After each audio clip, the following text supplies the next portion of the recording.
gonna doubt you if you let him. Who's to tell you that the Most High ain't gonna forgive you for what you done did? And that's another thing where we overstep the boundaries of doing his job. How can we do his job and we ain't done our job? That don't make no sense.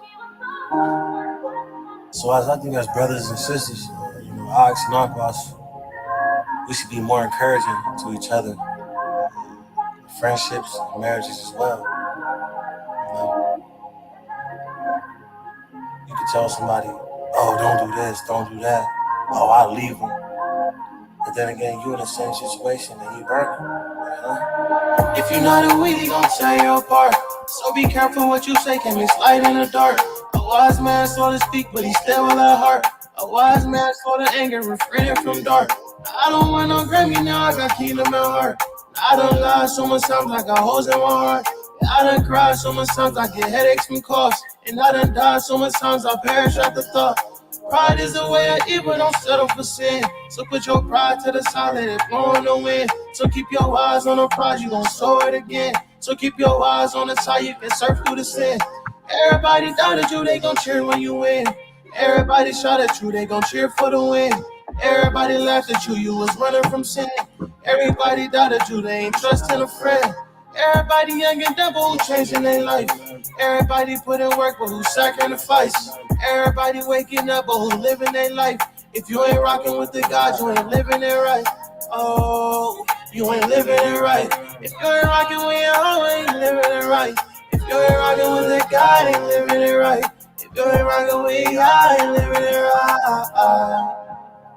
Oh, yeah.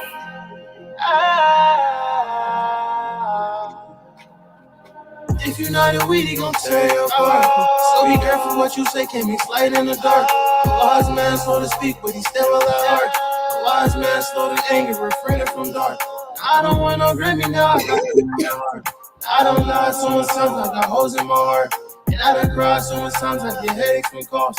And I done died so much times, I perish at the thought. I'm a young man, now I'm a young king, and I got big dreams. The kingdom on me, the kingdom is within, cause I'm so golden. The spirit is within, the Ruah on me, the Ruah on me.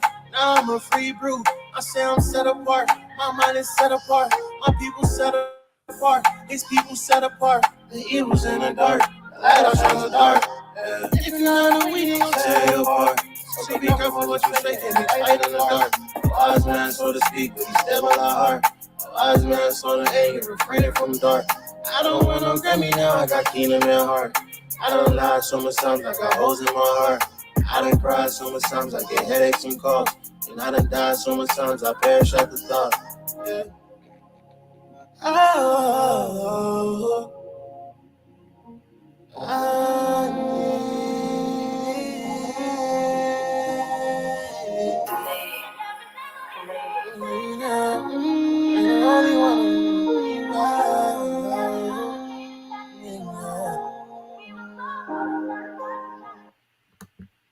Let's take a look at your. Salama family, Salama. We have a special guest, Bosibore, here, and just want to wish everybody a happy blessed Sabbath today, Samba, and yeah, Bosibore, how you doing today? I'm good. How you doing, brother Tachuku? I'm all right. I'm all right. Careful. Shalom. Shalom, brother Kafa. How you doing? Doing good. It's going to be a great lesson today. Amen. Hallelujah. Yeah. So, if you were watching, what was that last weekend? Did we do that last weekend or the weekend before that? It was last week. Last week we yeah, we had when we were bringing out the different tribes and their biblical origins, different Bantu tribes. I brought out the Abagusii. My primary source from that was Bosibore. We would be on Clubhouse and she would be, hosting rooms and just joining people's rooms and actually breaking down their customs, be it through language and oral history and customs and traditions. So we have her here now to give you that primary source, just as I had the experience of having. So right now, we can ask some questions a little later, but right now, you just give an introduction and tell a little bit about your tribe, and we can just freestyle it from there. Yes, sir. Okay, thank you guys. Appreciate your cafe and Chuchuku. Um, and thank you for bringing out East Africa because I always feel like East Africa is like the redheaded stepchild. So what you're doing is awesome because you're bringing us together in that sense. So I can appreciate that, you guys. So anyway, the Abagusii are a Bantu tribe. Of course, we are members of the Bantu peoples um, that predominant in sub-Saharan Africa. Um, the Abagusii belong, or should I say, have six other brother tribes. And we, according to oral history, from what our elders tell us, they start from Egypt. So when Greenberg, the anthropologists that came to, Africa to come and study us, asked the Abagusii said that we came from Misri. Okay, Misri. And so it kind of shocked them that, who are these people, these primitive people, in quotes, that know about Egypt. And Greenberg went on to further conclude and said that it's an imaginary land. Um, you will find that the way the oral literature is told, they'll say we came from Egypt and further beyond Egypt. So they don't say Israel or any other nation around there. They say just further beyond, Misri. Um, and from what I know now, and research basically, um, when a community has undergone trauma, sometimes they will not give you the full details or the full, should I say, direction of where they came from. And that's one thing that the Abagusii and the other tribes were very protective of. So as we were coming down from Egypt as a family, together with the other six tribes, which would be the Luya, the Kamba, the Meru, the Basuba, the Kuria, um, we came down along the banks of the Nile. Some families took ships or boats or canoes, but eventually we had to get on land and walk. So as we walked down the banks of the Nile and came down, many girls, of course, acquired the name Kemunto. Kemunto means a gulf or a rivulet. So we came down into Egypt, further down Egypt, then went into Sudan, then went into Ethiopia, then came into Kenya. And that's how the Abagusii ended up in Kenya together with the other six tribes. Now, when you further prod the elders and ask them, why did you leave Misri? They will tell you that we left Misri because of the famine, okay, and the slavery. Now, what got me rolling here was, I mean, what kind of people really were enslaved in Egypt?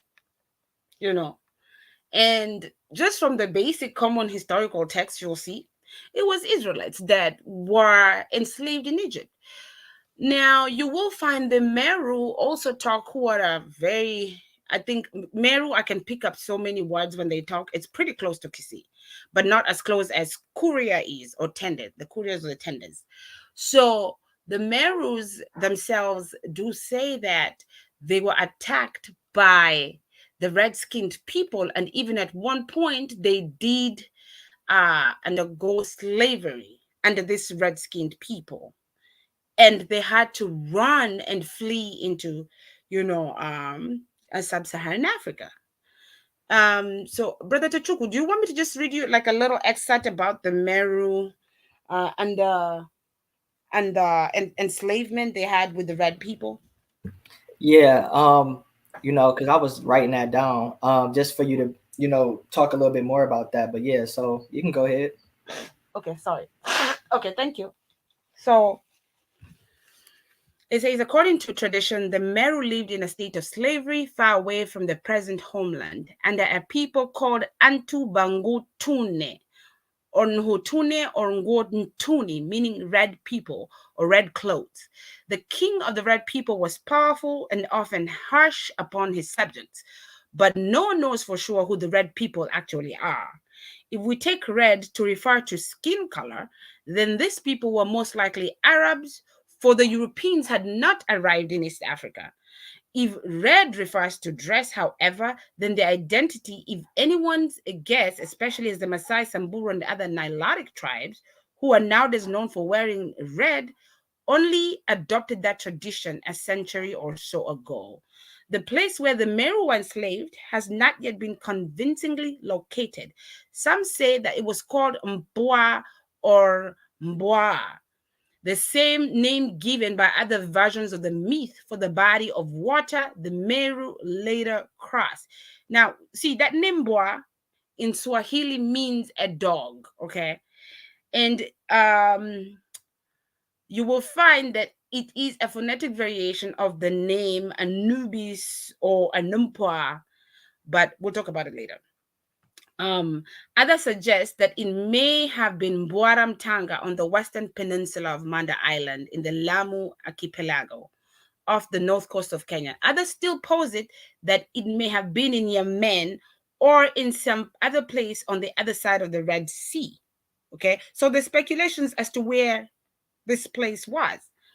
Now, and I'll talk about this later also. The Kikuyu, who's one of our brothers that came down with us, do have oral history that brings them down to Yemen, Oman, but I'll talk about in a few.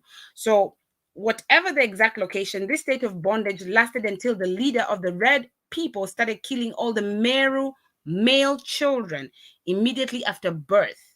But one child, apparently very handsome, escaped this fate, having been kept in the riverside in a basket his mother had made. As a result, the prodigal child, known as Muide or the hidden one, Muide, who also became known as Komendwe and Modoroi, grew up to become a very great prophet and was known as one who spoke to God, assisted by another elder called Kauro Bechao. Muithe organized a council of wise elders to lead the Meru out of bondage. They went to the leader of the red people and asked to be set free. The leader agreed, but on condition that an impossible task had to be successfully undertaken or performed by the Meru. This task required them to produce a shoe that had hair on both sides. So there is a couple of tasks he asked them to do, of which I won't really go into it. But when you just look at the Meru people, even their oral tradition, simply talks about Moses. It talks about this prophet who's also called the hidden one. We know that Moses was hidden by his mom in a basket. And you'll find another tribe, the Kalenjin, who are not even Bantu. The Kalenjin talk about this, and the Kalenjin have lived alongside the Abagusii. We've even intermarried with them. The Kalenjin talk about a man called Musaiga, who had a magic stick when they were in Kemet. The Kalenjin called it Kajipta. So Musaiga had a magic stick and he hit the water, and the water split in half. And during circumcision, when the Europeans came, they realized that these Kalenjins were singing about a prophet with a magic stick who got them out of bondage. Okay, so it's not even only the Bantus who have that story. So you will see that, and considering we all had one father patriarch as we were coming, that you'll find similar stories of Moses having been recorded with our migration from Egypt all the way down.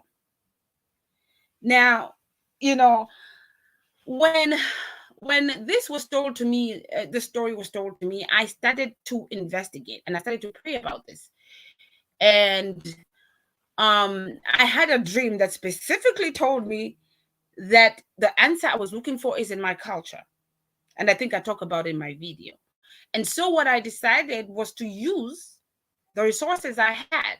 And I love linguistics. I studied just language for fun. And language is not just language. Okay, language is an emblem of social behavior. People, especially Africans, we just don't give names to things. There is a spiritual connotation that comes with it. Okay, so now I say, let me go and start investigating. And I had already this dream. It was so lucid, it kind of scared me a little, but then it told me exactly where to find my answers. Okay, so I started to now question the elders and ask the elders questions. Now, when we go to the Abagusii language and you just look at it and you're trying to use comparative linguistics, um I would just start from the most rudimentary, should I say, what you think is the most rudimentary, most used terms, okay, or those that, or ceremonies, or practices that hold sentimental value. So we'll just start with something as simple as the name of the Most High. Okay, so we know in Hebrew that the Most High was called El. Okay, El, is a name for God. It means a leader. It means a bull, a preponderant one. It means a king, right? So in Ekegusi, we have many names for God, just like Hebrew. And one of the properties, that of God that is used especially to show his attribute of strength would be the name Eri. Okay, the Bagusi don't have the letter L. So Eri, what does Eri mean in Kegusi? Eri is a bull, a king, a leader, a preponderant one, a chief, somebody who's mighty. Eri, okay? Just something as simple as the name for the Most High, exactly the same as Hebrew. Then you go down to the circumcision ceremony that is called, the circumcision ceremony in the Abagusii culture. That's a very important, should I say, coming of age ritual. Okay, and it marks one of the stages of life, circumcision, marriage, birth, circumcision, marriage, then death. Okay, so we know that an important marker of the Abrahamic covenant was to have all the males in the household circumcised. Okay, and that was supposed to be a symbol and reminder that they were now, Hebrews, right? So Abraham was ordered to circumcise all the members, the male members of his household, whether young or old, they all got circumcised that day, and that was the marker of the Abrahamic covenant. Now, in Ekegusi, the circumcision ceremony is called Iburu. Iburu.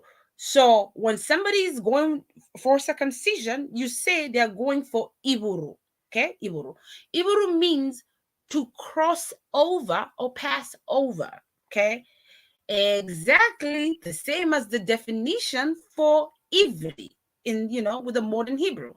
And the Bagusi uses a B, and the modern Hebrew will undergo that phonetic variation, and they use Ivri. Ivri just means to cross over or pass over as well, exact same definition. And then the people of Israel will be called Amharets, But for us, however, those who have been circumcised and have gone through the process of becoming Iburu are called Vare. Vare. Now remember, Bagusi language doesn't have an H. So for us, it will be Avare. Well, in the modern Hebrew, it will be Amharetz. Okay? So just a slight variation. So when we say Abba, they'll say which is really also a term to show, children of a patriarch. Even in Abagusi too as well, you can use depending on what you're saying. Now we know that Abraham had a son called Yitzhak. Okay. Abraham had a son called Yitzhak. And his name means he shall laugh. Now, if you look at Ekegusi, the word for laugh, okay, no, I'm sorry, let's first go to Hebrew. Hebrew is derived, the Hebrew name for Isaac comes from the word takak, meaning to laugh, right? That's where you get the name Yitzhak, from the word takak. In Ekegusi, to laugh is seka, seka. It means to laugh. In Swahili, to laugh means cheka, cheka. So you see how the idea of even the name Yitzhak is rooted in a very Bantu derivation. Even in Kinyakyusa, I want to say, the name, I think for them it's Seka, or not really sure. Sacha, not really sure. But even in Japanese, where you have the girl name Sachi, Sachi also means daughter of delight, you see. So for me, it comes off like a feminine version of the name Isaac. All right. So then you have Bosibore, real one moment, real quick. go So ahead. someone, let me see if I can show it. Mhm. All right. So they wanted to know how to spell the Most High name. You had mentioned what you call the Most High. They wanted to know how do you spell that. It's Eri, Eri. Okay. Yeah. And I think it was something else. Can't remember. Um, I think that was it. Yeah. So far, that was it. I did want to say something. When you said that your tribe intermixed with the Kalajin, which are Nilotic people, correct? Mm-hmm. And before we went live, I told you that I had Bantu Kenya DNA, and I also have Nilotic DNA. So that Do will you? also, yeah, Ah. so it makes a little bit more sense when I look at it. So Oh. yeah, it lines straight up with what you said. So Wow. And you know the Abagusii, even though we don't marry Nilot, or we do marry Kalenjin, but we don't really marry Nilots, like the Luo, because they don't circumcise. But because of the migration, the Abagusii were practically dying. So we had to intermarry. That's why you might have Nilotic blood. So I might have Nilotic blood as well. I don't know. Yeah. So, yeah, that makes a lot of sense. Okay, so then we go to when I was talking about Abraham and his son Isaac. Now remember he had a cousin called Lot. Cousin or brother, I'm not really sure. Lot. Now, Lot, we know about the scandals of Lot, okay? So Lot went and married, not married, oh my God. He basically, they say he was raped by his daughters when he was drunk, and they had children, two children. The first one was called Moab, and the second one was called, Ammon, right? So by that right, the Moabites, in relation to the children of Isaac and Jacob, they would call themselves cousins, right? So you find that in a Kegusi, the word for a cousin is Ba Moabo. Now, Ba is plural, meaning descendants of. And Moabo is a term that can be broken down. Now, when you say Amo in Ekewosi, Amo means together or of the same kind. Just like you'll have in Hebrew, Ami would be in relation to family. In Swahili as well, Ami is a cousin. So you'll say Binamu, Binti Amu, right? So you have Ammo and then Abbo. Abbo in Somali, and they're not even Bantu, Somali. Abbo is father. In Swahili, Abu is father. And I want to say in some, I think it's Giriama. I think they say Abba for father. I'm not really sure, but I'll check that one. But I can tell you for sure, Somali, Abu is father. Swahili, Abu is father. And for us, when you use Abba, it means children of a father patriarch. Okay. So when you say amo, abo, it means those who are together with their father. That's actually an insult. If somebody tells you that, you're messing with a family member, that's disgusting, actually. So, amo, abo, or those who are together, basically those who are inbred. That's really what the name means. Okay. So, amo, abo, okay, those who are one with the father patriarch. They're basically one. There's no other blood other than they just inbreed. So you'll find in Aramaic, the Moabites were called Mu'abba. Mu'abba, no different from Mu'abbo in Ekegusi. So funny that we've still maintained that structure that the Israelites had. We call cousins Moabites, Bamuabo. Then, even as we go down, you have, and this is something I probably should have said, the Ammonites. Of course, we know the word Ammon means together or of the same kind. And in this sense, when you use the word Ammon, it's actually an insult again, meaning the inbred ones, right? Now, the Moabites had a god called Molech or Moloch, okay? Now, Moloch simply means ruler or master. Now, these were titles that were actually supposed to be attributed to the Most High. Words like Baal and Moloch are attributes actually that are supposed to be given to the Most High. And from the word Moloch is where you get what you have words like Malak. Why? Because it means somebody of a higher birth. A ruler, say a king, is definitely something of a higher birth. The Malakim are of a higher birth. That's why they're called Malakim. Because we are created a little lower than angels. Okay. So Moloch, in my language, when you say somebody is Moloki or Morogi, it means that they are a witch. Okay. Remember, the worship of Moloch involved child sacrifice, and they would take a baby and put it on Moloch's hand and set up a fire from underneath, and the baby would scream from the burns, and then they would play the drums to silence the baby, the noises of the baby. That's really evil. So for us, you'll say Morogi, somebody who's a witch. However, in Swahili, it'll be Mlogi or Mrogi. Witchcraft paraphernalia will be called Malogo.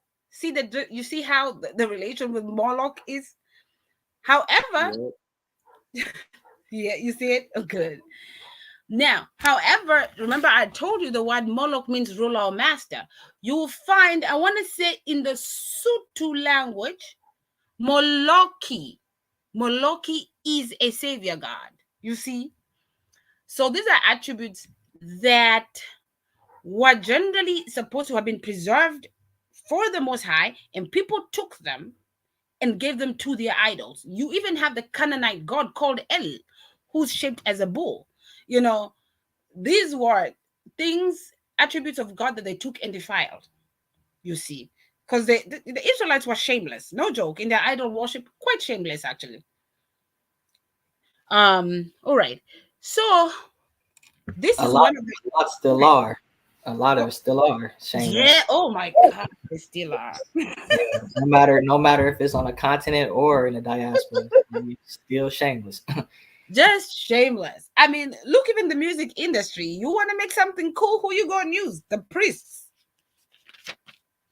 the black people. It's white business. White business and black music. So we really need to run away from that idol worship. Did you want to say something, Kappa? I was going to say that I know me and Tuchuku and the other brothers were talking because some brother posted about the name Yahweh and how it connects to the Canaanite god, but clearly you just pretty much um proved that other nations took the name of our creator and placed it on their deities. So without this, Yeah. so without learning the language or the history of how things came, we can be ignorant to certain things and we don't even know what we're talking about because the brother who posted that was very confident that the name Yahweh was a Canaanite god. So us calling on Yahweh, we're calling on a Canaanite god. It really didn't make any sense, but it just showed like really lack of study, honestly. Yes, yes, yeah, because you know very well that they were pantheists. Even Israel themselves were pantheists. God was constantly dissing them about their prostitution. I mean, if somebody called me a prostitute, I mean, those are fighting words. But Israel didn't care, just hard-headed as can be. So thank you for that, Brother Kefa, Right. as well. All right. So then, just like another attribute of the Most High that has been perverted, the word Baal or Baal, you know, of course, it just means master, you know. Now, they usually say that Sarah was such a humble wife that she called her husband master. See, see, like these are one of those translations that I say, this is what happens when you have Europeans translating your Bible for you. See, it's so, for the life of me, I can't imagine myself calling my husband master. That's just weird. But you will find a trait of this in some African languages. For example, in Yoruba, like a husband will, cause not even in Yoruba, in many African cultures, once you get married, you're no longer addressed by your name. You're addressed by the name of your child or the wife of somebody. Okay. So likewise, a woman was not allowed to call her husband by her name unless maybe something important where she needs his attention. But usually she's not. I never had my dad call my mom by her name, you know. So what happens is that when you get married, as a sign of respect, you start calling your husband, you can call him my husband or find a name for him, So with Sarah, she would call him my husband because Baal also is another translation for the word husband. Baal, it can mean master, lord, husband. So when somebody says she called him master, it's kind of an off translation. That's why you'll see in the Yoruba language, a woman, like when she wants her husband to do something for her or she's maybe upset at her husband, she'll say, Balemi, my husband. You see that? So, and it's actually pretty admirable in African culture for a woman who addresses her husband by that term, as opposed to just his name. It's not respectful to be like, hey, Rodney, come here, Rodney. We don't really do that because African culture is a very modest culture, I'd say. So Sarah didn't really call her husband master. She called him my husband. She didn't call him by his name. To me, that's the translation that comes to me. Then you have the name Torah. Okay, we all know what the Torah is, the word of the Most High, right? Now, in Ekewusi, when you say Atorah, Atorah means to speak forth words. Okay, Atorah. That's why the Torah is called the Torah, because it is instruction, law, specifications by the Most High. It's basically all in words. Okay, it's God's verbiage. So Atorah, to speak forth words, and that's where you get the name for the Torah. Okay, and also from that word Torah, you have the name Torah, which means salvation or to remove a load off of somebody's head. So Torah is not just merely words, it's words of salvation. Okay, so Torah means to speak. Torah means to remove a load off of somebody's head. Okay. All right. So then a common thing you'll find also in the Kewusi language. Now, you guys know about Jacob's third son, who was called Levi. And his name is rooted in the word Leb. Leb means the heart. But in this respect, it refers to the condition of the heart when it comes to Leah's story. She says, now I have had a son. I hope my husband and I will be joined together. Meaning she was hoping that this is the child that would bring that calming, that would lull that hatred her husband had for her. Okay, now she's had 3 sons. She's like, I'll call him, I'll call him Leb or Levi, you know. Now, you will find that from this word, in Ekegusi, since we don't have the word, the letter L, Leb becomes Rembe. Rembe means peace, peace. In Luya, it's Molembe, peace. So the Luyas, in fact, when they greet each other, they don't say hello. They say peace be upon you. Mulembe. And somebody says Mulembe mno, meaning abundant peace be upon you. Even Swahilis, when they greet, they say salama, salama, shalom. You see.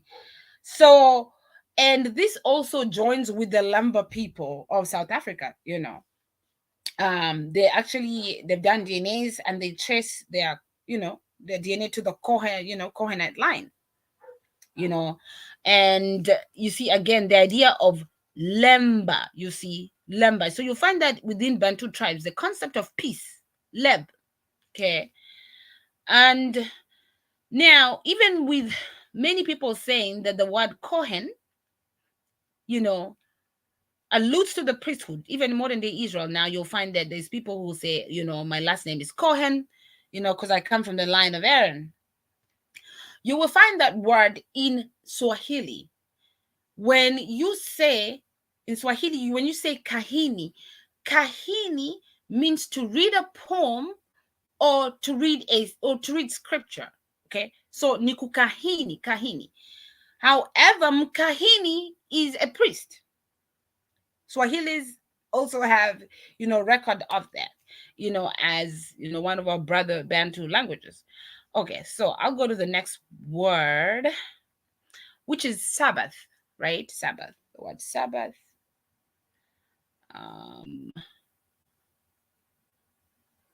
Actually, let me cover that after. You want to say something? Yeah. It was a lot. But yeah, a lot of the stuff that you were saying, I had kind of heard from you, and then just on your channel. There's one point that I wanted to talk about. All right, I remember this one. The Maru people you brought out. And they have the oral traditions of the Red people, right? But isn't that also found in other Bantu tribes? Yeah. Is it Kikiu, I think? I know Kalenjin have that. I think Kamba. I want to say Kamba do have it. Kikuyu do, there's certain renditions, and to be honest, I haven't had all of them, but Kikuyu do have, I think, a rendition of a Moses somewhere. I remember what it was also. I read it. I can't remember exactly, but what source were you reading from when you were given the oral tradition of the Exodus story? Of the Meru? Yeah. Okay, so there's a Meru writer here. Let me just and if you could just share, if it's a link, and if you could just share with me later, I'll put it in the description. Also with your YouTube channel, so they can. Okay. Yeah, because I mean, she has a lot of points that we'll be here for a long time. But as far as and Daniel was written on the wall, and how that goes back to, you broke that down in the which language did you break that down? Swahili, I think. Which one? Mene Tekelu Farsin? Is that? Yeah. Yeah. Oh yeah, I used Swahili. I used Ekegusi, and I want to say which one did I use? Yeah, Swahili, Ekegusi, and then Hebrew. Yep. Yeah, and then also yeah, she just breaks down a lot. I'm gonna put her link in the description, and y'all can view and just take y'all time on her channel because she brings out a lot of information. But yeah, I think that was it. If you want to keep explaining other words, we can do that, and then after that, I'll just ask the questions that I have here, and if Kefa want to add anything, or the audience wants to come up and say something or type in, okay, you can just do that. So yeah. All right. Okay, so then, we I already talked about the letter or the name El, which means God in my language will be Eri, right? And that's also the parent root for the first letter of the Hebrew alphabet, Aleph. So Aleph is rooted in the word El or Eri in my language. So the second letter is Beit. I'm sorry, excuse me. The second letter is Beit. And Beit in Hebrew, represented by the pictograph, um, means members of the household. Okay. So in Paleo Hebrew, you'll see like a wall, that contains, like a homestead. So that would be Beit, members of the household. Now in Ekerusi, members of the household are called Vaito. Vaito. Okay. And in Swahili, the house or the home is called Baiti. Baiti. So we do have the same renditions as Hebrew in terms of the letter Beit, members of the household, and you have the Beit. In Meru, they'll say Vaite. Vaite, I think, would mean like a form of camaraderie, like your fellow brother. So with that being said, you will have, for example, the name Bethuel. uh is a very straight up Bantu name. So when you say Bethuel, it's just a combination of the word Bet or Bait, members of the household, and Eri, God. So in Swahili, which is the Kingwana dialect, when you say, like Wetu is like those who belong to us, our family members, you'll say Betu, Betu, and El is God. So by that, it means, house of God, or God who is God of the members of the household. It's exactly, you'll find it exactly as it is there. And even with that Beit, you'll find the derivation for the name Elizabeth. Elizabeth. Okay. So, like I said, Eri usually means God, a chief, a leader. It also is used to show largeness in Ekewusi, because it's a very predominantly, masculine symbol. So Eri. And Subati is the name for a daughter. So when you say Eri Subati, it means God's mighty daughter, or just a mighty daughter, a man-like woman. So it's, properties that show largeness or greatness, a great woman, and which is really equivalent to the name Elizabeth. And you will see that the suffix bet at the end usually also alludes to a woman. So you'll find in Hebrew a girl is called Bat. In Ekewusi, a girl will be called Mosubati. And the large woman or powerful woman will be called Erisubati. So at the end there you see the Bat. And you'll even find the same similarities with the Indian language, where girls are called Beta, I believe. The children will be called Beta. So um you see, the way the languages forms, it's an agglutination of these words, and you'll see that Hebrew is actually embedded in the language. It's not like we went and picked and formed a Creole. It's embedded in the language. Okay. That's why even Sabbath, when you look at Mark 2:27, Yeshua says that Sabbath was made for the people and not the people for Sabbath, right? That's what he says.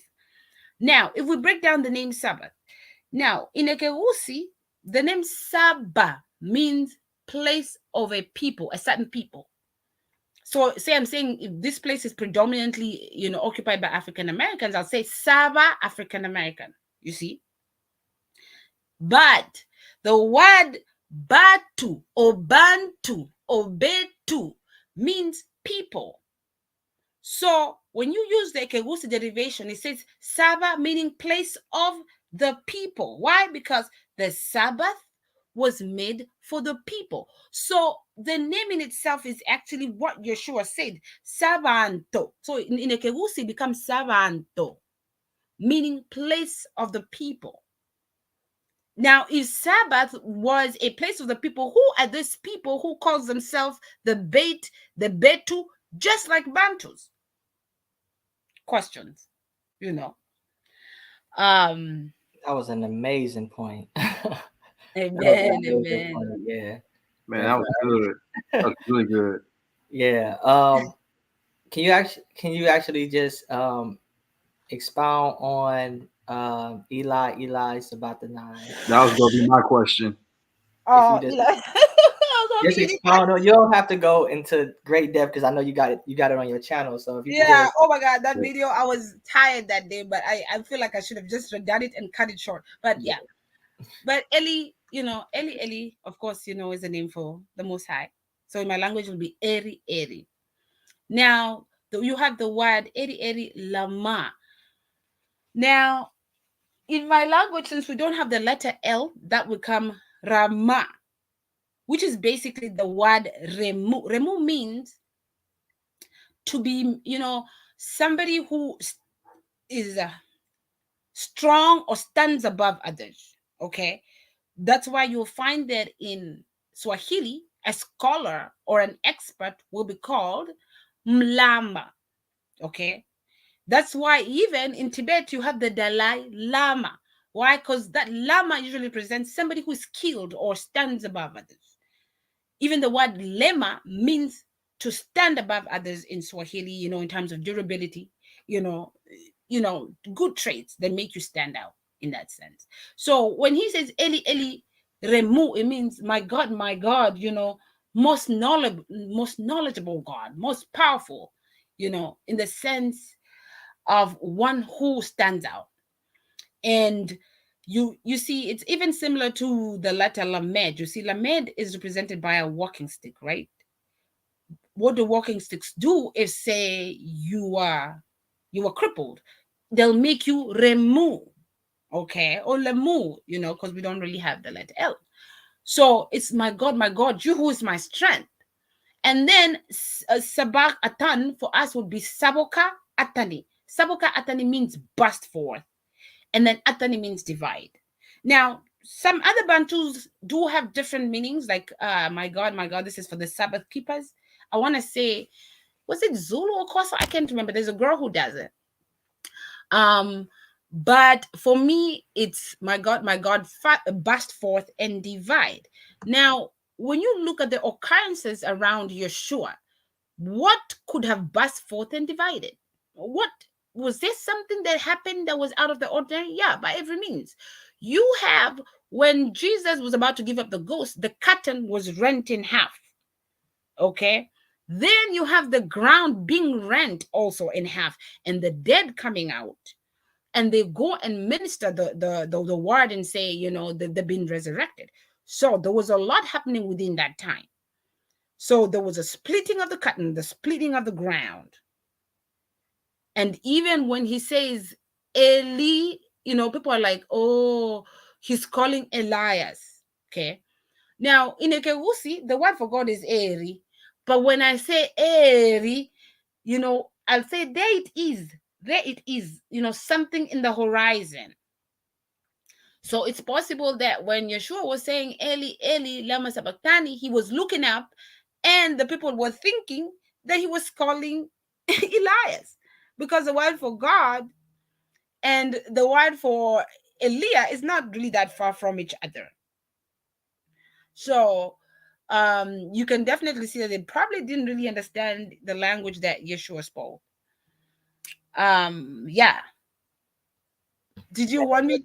no, that's good. I think the woman was Hosa, I believe. I know you talk. It may have been Zulu, but I think she was Hosa, the one who did a breakdown on it also.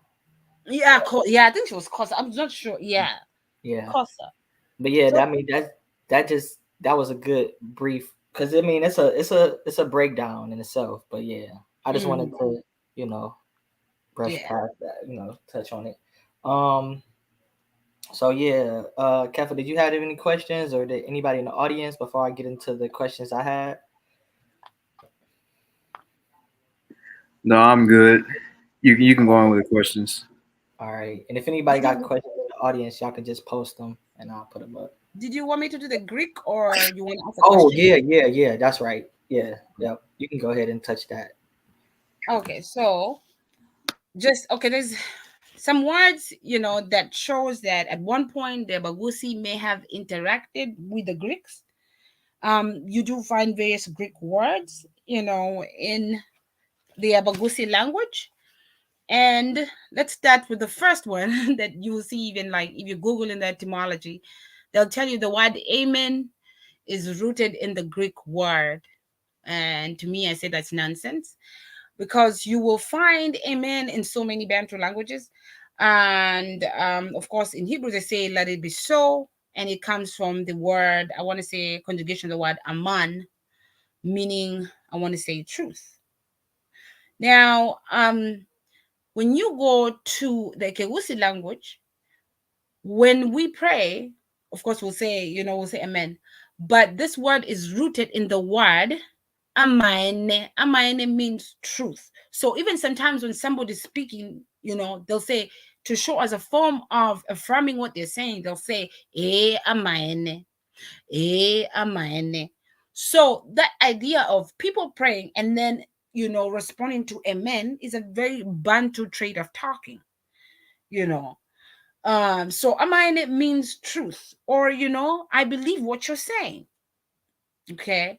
So you'll find that even in Swahili, amani means belief. Amini means to believe. So when you're saying amen and you say amina na amini, meaning I believe. So it definitely cannot be of Greek root. These are definitely Bantu words, but what that tells me is that the Greek did come in contact with us. Then you have the name agora and agorazo. You'll see this in 1 Corinthians 6:20 and Galatians 3:13, where it talks about Yeshua having paid the ransom for our sins. And the word they use is agora. Now, in the Greek language, agora is a market. Okay. In Ekeusi, gora is to buy. Okay. Exactly the same as Greek. Okay. Now, we also have the word for an altar in my language is synagogue. Synagogue. The word synagogue as a place of worship is derived, they say, from the Greek word synagogue. So when you look at synagogue, not much of a difference. Even the word for democracy is derived from the Ekeusi language. Like you'll find my grandfather is called Ndemo. Because he was born as the only boy in a family of so many girls. Okay. His dad had 12 wives, but in his family, there were so many girls. So to show that to show that he was the only, child of that kind born in that home, his name is Ndemo, meaning one out of many. So one child, born out of many, to show that he was distinctly different. Okay. Now, when you go to the Greek, you have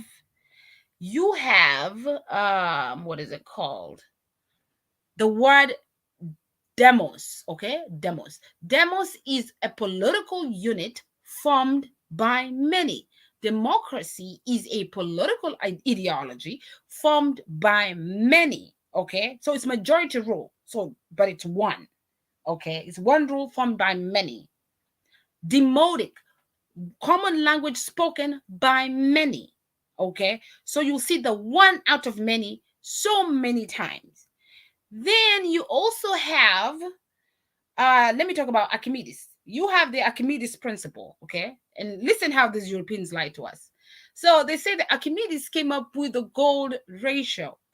Whatever, no, this is gold ratio, or he discovered how to calculate gold mass. Now, in my head, I wonder if Archimedes was the one who came up with that idea and set it to the whole world, what were the Egyptians doing?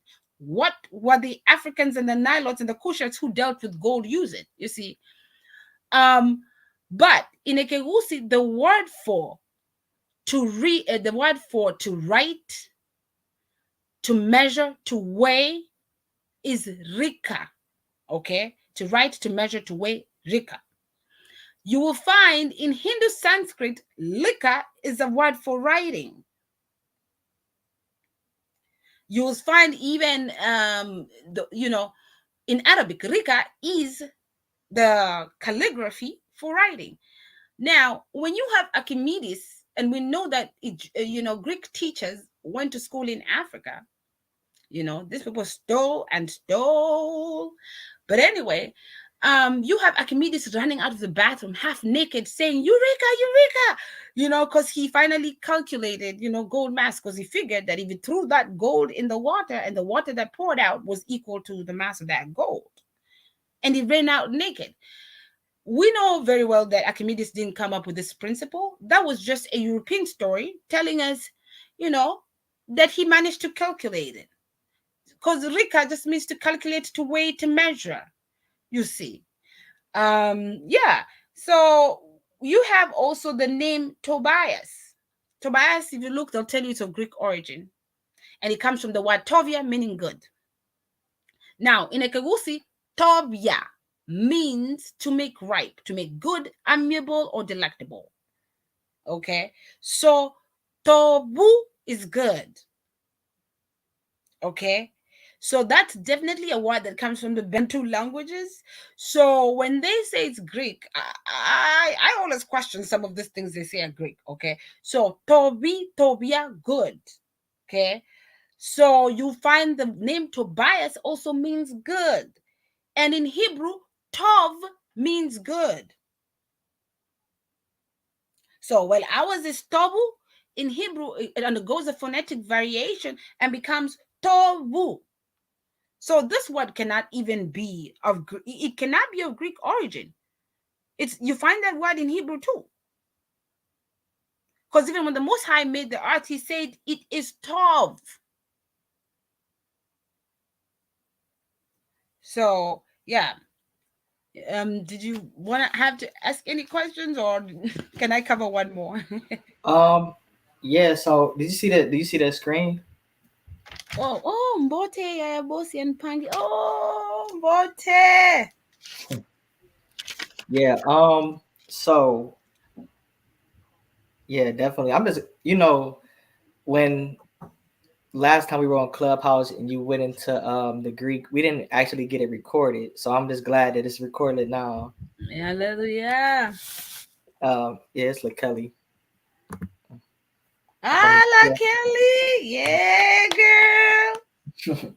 But yeah, so I'm glad I got that recorded, and of course I'm gonna do some studying on that. Now, they did say, like, with certain words you was like you were going kind of fast, and they wanted you kind of spell them out so they can look them up. Okay. But if so, you could either go over them now. If somebody maybe wants you to spell a certain word out, they can put it in the comment section. If not, just certain points that you hit in certain linguistic similarities.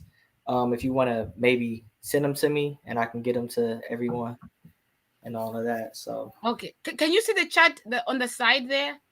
Maybe I can. I seen the one that you sent earlier, and I posted that link of the Maru oral history. Okay. Let me. Yeah. All right. There's this many.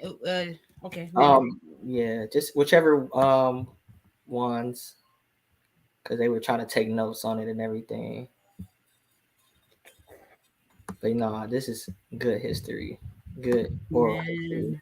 And what people have to understand is that's how a lot of it came. You kind of far away right now. Me?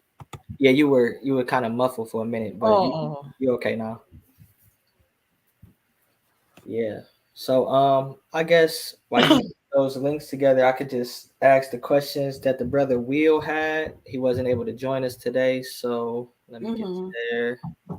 He had just a few questions, and we could just start with the first one. He wanted to know, what does the name Abagusii mean? Okay, now that is a great task here. So there's so many there are many allusions to what that name means. Some say it may come from the banks along Kisumu that they called Gwasi. But to be honest, I've never found somebody who can tell me what that name means. That's the weird part about it. Although somebody else did tell me who's like a brother Bantu told me that the word Kushi would mean, southwards, moving southwards in their language. So I can see that. But to be honest, I've never really found somebody who can tell me. Although there's a Kushi in the Bible as well. It's Cushi. It's called Kushi as well. So I don't know. That one I'll not lie to you. I do not know. Okay. Let's see. His next question: what exile were you all a part of? Was it like multiple? Was it one? So he just wants to know like the initial and if it were any other exiles, because certain tribes they also had different migration routes and they came at different times. So that's what he's basically asking. What's that initial exile? I do believe that it happened in waves, because the Abagusii do also talk about some, some brothers having been left towards the northern parts of Africa. Some of them, they left them behind, or they chose not to move on with the migration. So I think that it may have happened in waves. And I talked to somebody and he told me he thinks that we are pre-exilic,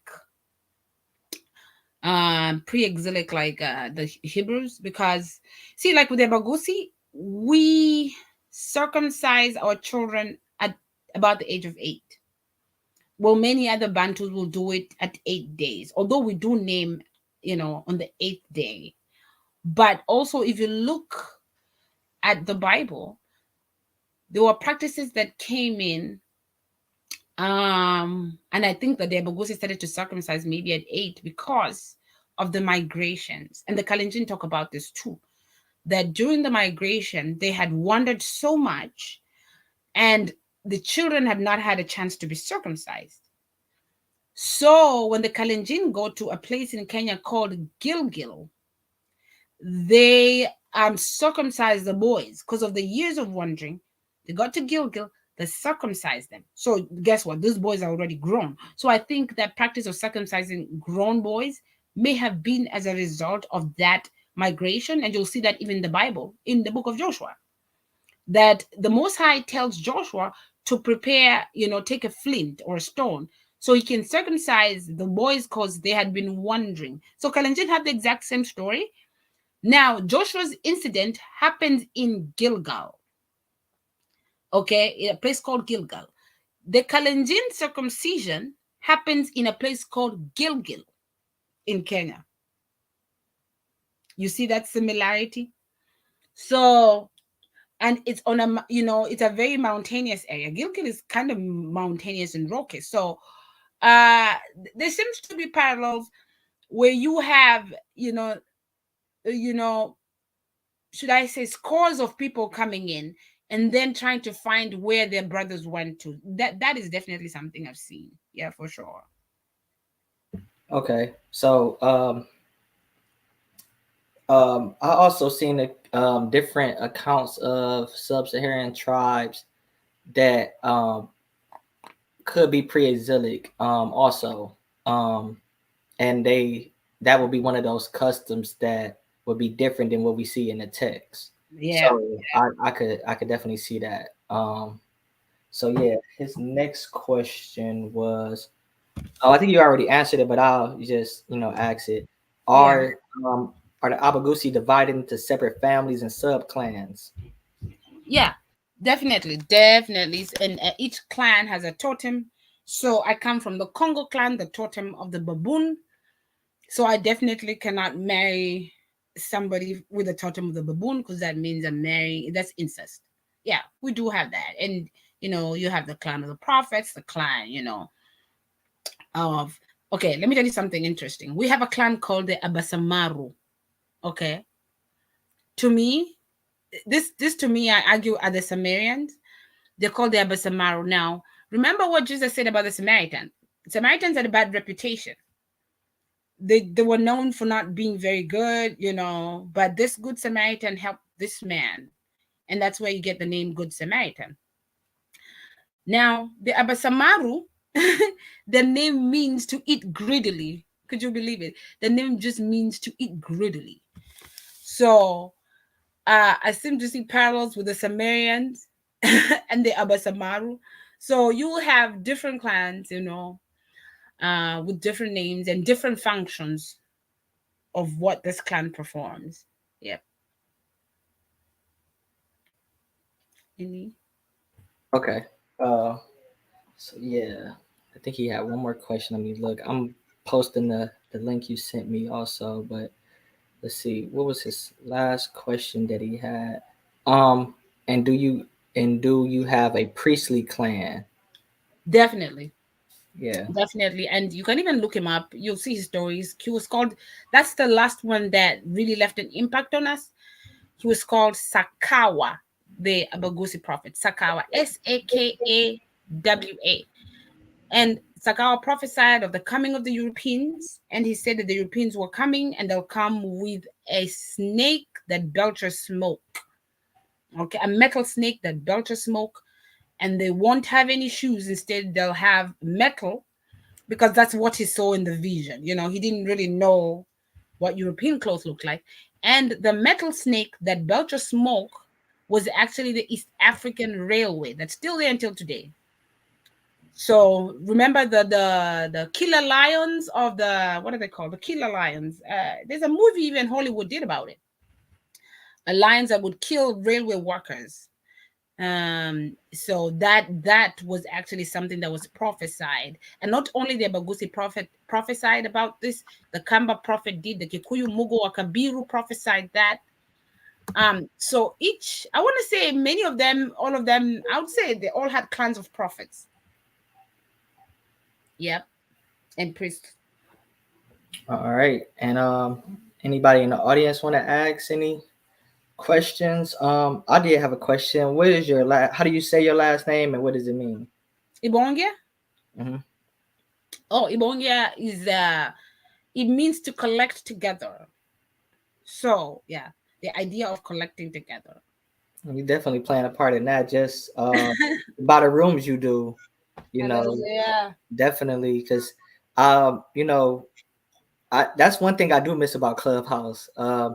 How you, Sister Sarah, Chi, and just anybody else who knows, and and Amen. y'all can just start sharing the similarities between the sub-Saharan African languages, and it just all ties back into the scriptures, and and shows Hallelujah. the similarities. So that's one thing I definitely do miss, hearing how from Nigeria to Ghana to Kenya to Congo to South Africa, all Amen. all can show similarities in the languages. So there is no one dialect, and you spoke about that in your on your channel. It's no one dialect of Hebrew wouldn't No, be possible. So no, it's not possible. yeah, so Yep, because yeah, they had like 12. They have 12 tribes. Each would have their own dialect. yeah, I would think so. Right. I mean, you can. I mean, just when we go into our tribes, I'm pretty sure you have different dialects of your language just within the sub Oh clan. yes, yes. So yeah, it's like that with most of the tribes, where the BBO, the Igbos, the Eves, from I'm taking Sister Serum class now, learning Yeah, I heard you. I was so touched. I was like, yeah, oh my God. I said, if I could think like Tochuku, I'd be a millionaire when I was young like that. yeah. So yeah, it's just so many different dialects. So it's no why they want to just I know a lot of people, they want to get to this um true true and try Hebrew, Hmm. ancient Hebrew, and I'm like, I don't Right. think that exists. If you just look at language and linguistics, period, with anybody, with any Yep. ethnic group, with even English, you know, here in the States, it doesn't exist. It's like you're gonna have some dialects and some different, things that come into it. So Yep. yeah. Yep. We do got a question right here from Kent, actually. Hmm. So Kent asks, is there other ethnic groups, tribes that has oral history traditions in Western where the Abagusii people reside? Yeah, yeah. The Western Kenya, you have the Luyas for sure. The Luyas. Um, and the Luyas are just not one tribe. There are conflation of tribes. So I think that's probably one of the largest tribes I've seen. Yeah, the Luyas definitely. Yeah. And they talk. In fact, some people suggest that the name Luya means the Northerners, those who come from the north. Yep, even the Korea as well. Yeah, that's a tribe I have to look more into, the Luyas. Oh, the Luyas, wow. You know, like I'm gonna tell you something real quick. You know the name Uriel? There was a prophet called Uriel as well in the Bible. Hmm. So the name Uriel, I was doing a video on the Archangel Uriel, and for some reason, I had that video just pending. My spirit didn't feel right to bring it forth. So then something dropped in my spirit one day, and I wrote the name Uriel down. So then what I did was I said, let me Banturize this name. Because you know how Bantus, not all names, but most names, you'll have the word mo at the beginning to show that, someone with a spirit or a soul. So what I did is with the name Uriel, I put an M at the beginning, and Bantus don't end with consonants, mostly, not all the time. So I put an M and an O at the end, and I got the name Murillo. So the name Uriel means, L is my light. So when I put the M and the O at the end, it became Murillo. Murillo is actually a Luya name that means the fiery one. So plain and simple, like the name Uriel. So all you do is just put an M in the beginning and O at the end, and you get Murillo. And the name for fire in my language would be Morero. Now we know OR is a root for light in Hebrew. So that the Luyas are so Hebrew. Even how they greet, they'll say peace be upon you, Morembe. Yep. And that's so crazy because I was just thinking, like, I got this Western mindset. I'm trying to break out of it, but I don't think to, like, or I don't know that, when I look at Bantu languages, they don't end with consonants. Mostly they end with vowels. It's like, I have to, you got to develop a mind like that. So for you to just, it's probably so much stuff that me and Peter, when we like get on calls and it's probably so much we missing because we, kind of didn't know, like, okay, we could just chop off that consonant and see what we get. Yeah.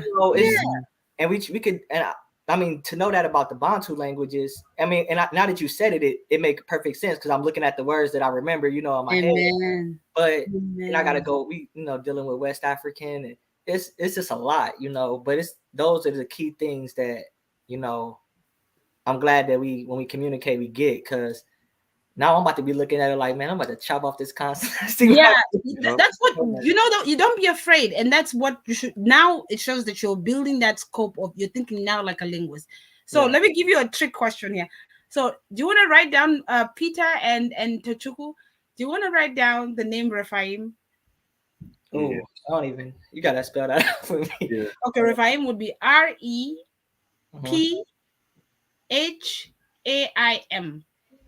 Mm-hmm. Okay. Rephaim. Okay. Now, do you guys know who the Rephaim are? Peter knows more than I mean. Like, Peter, do you know? No. Okay. So the Rephaim. I've heard it, but I think I heard it more as like it's talked about in Genesis, right? Yeah, I know, like, you know them. If I tell you, you know who I'm talking about. Yeah, like the fallen angels or something. Yes. Like that. Oh.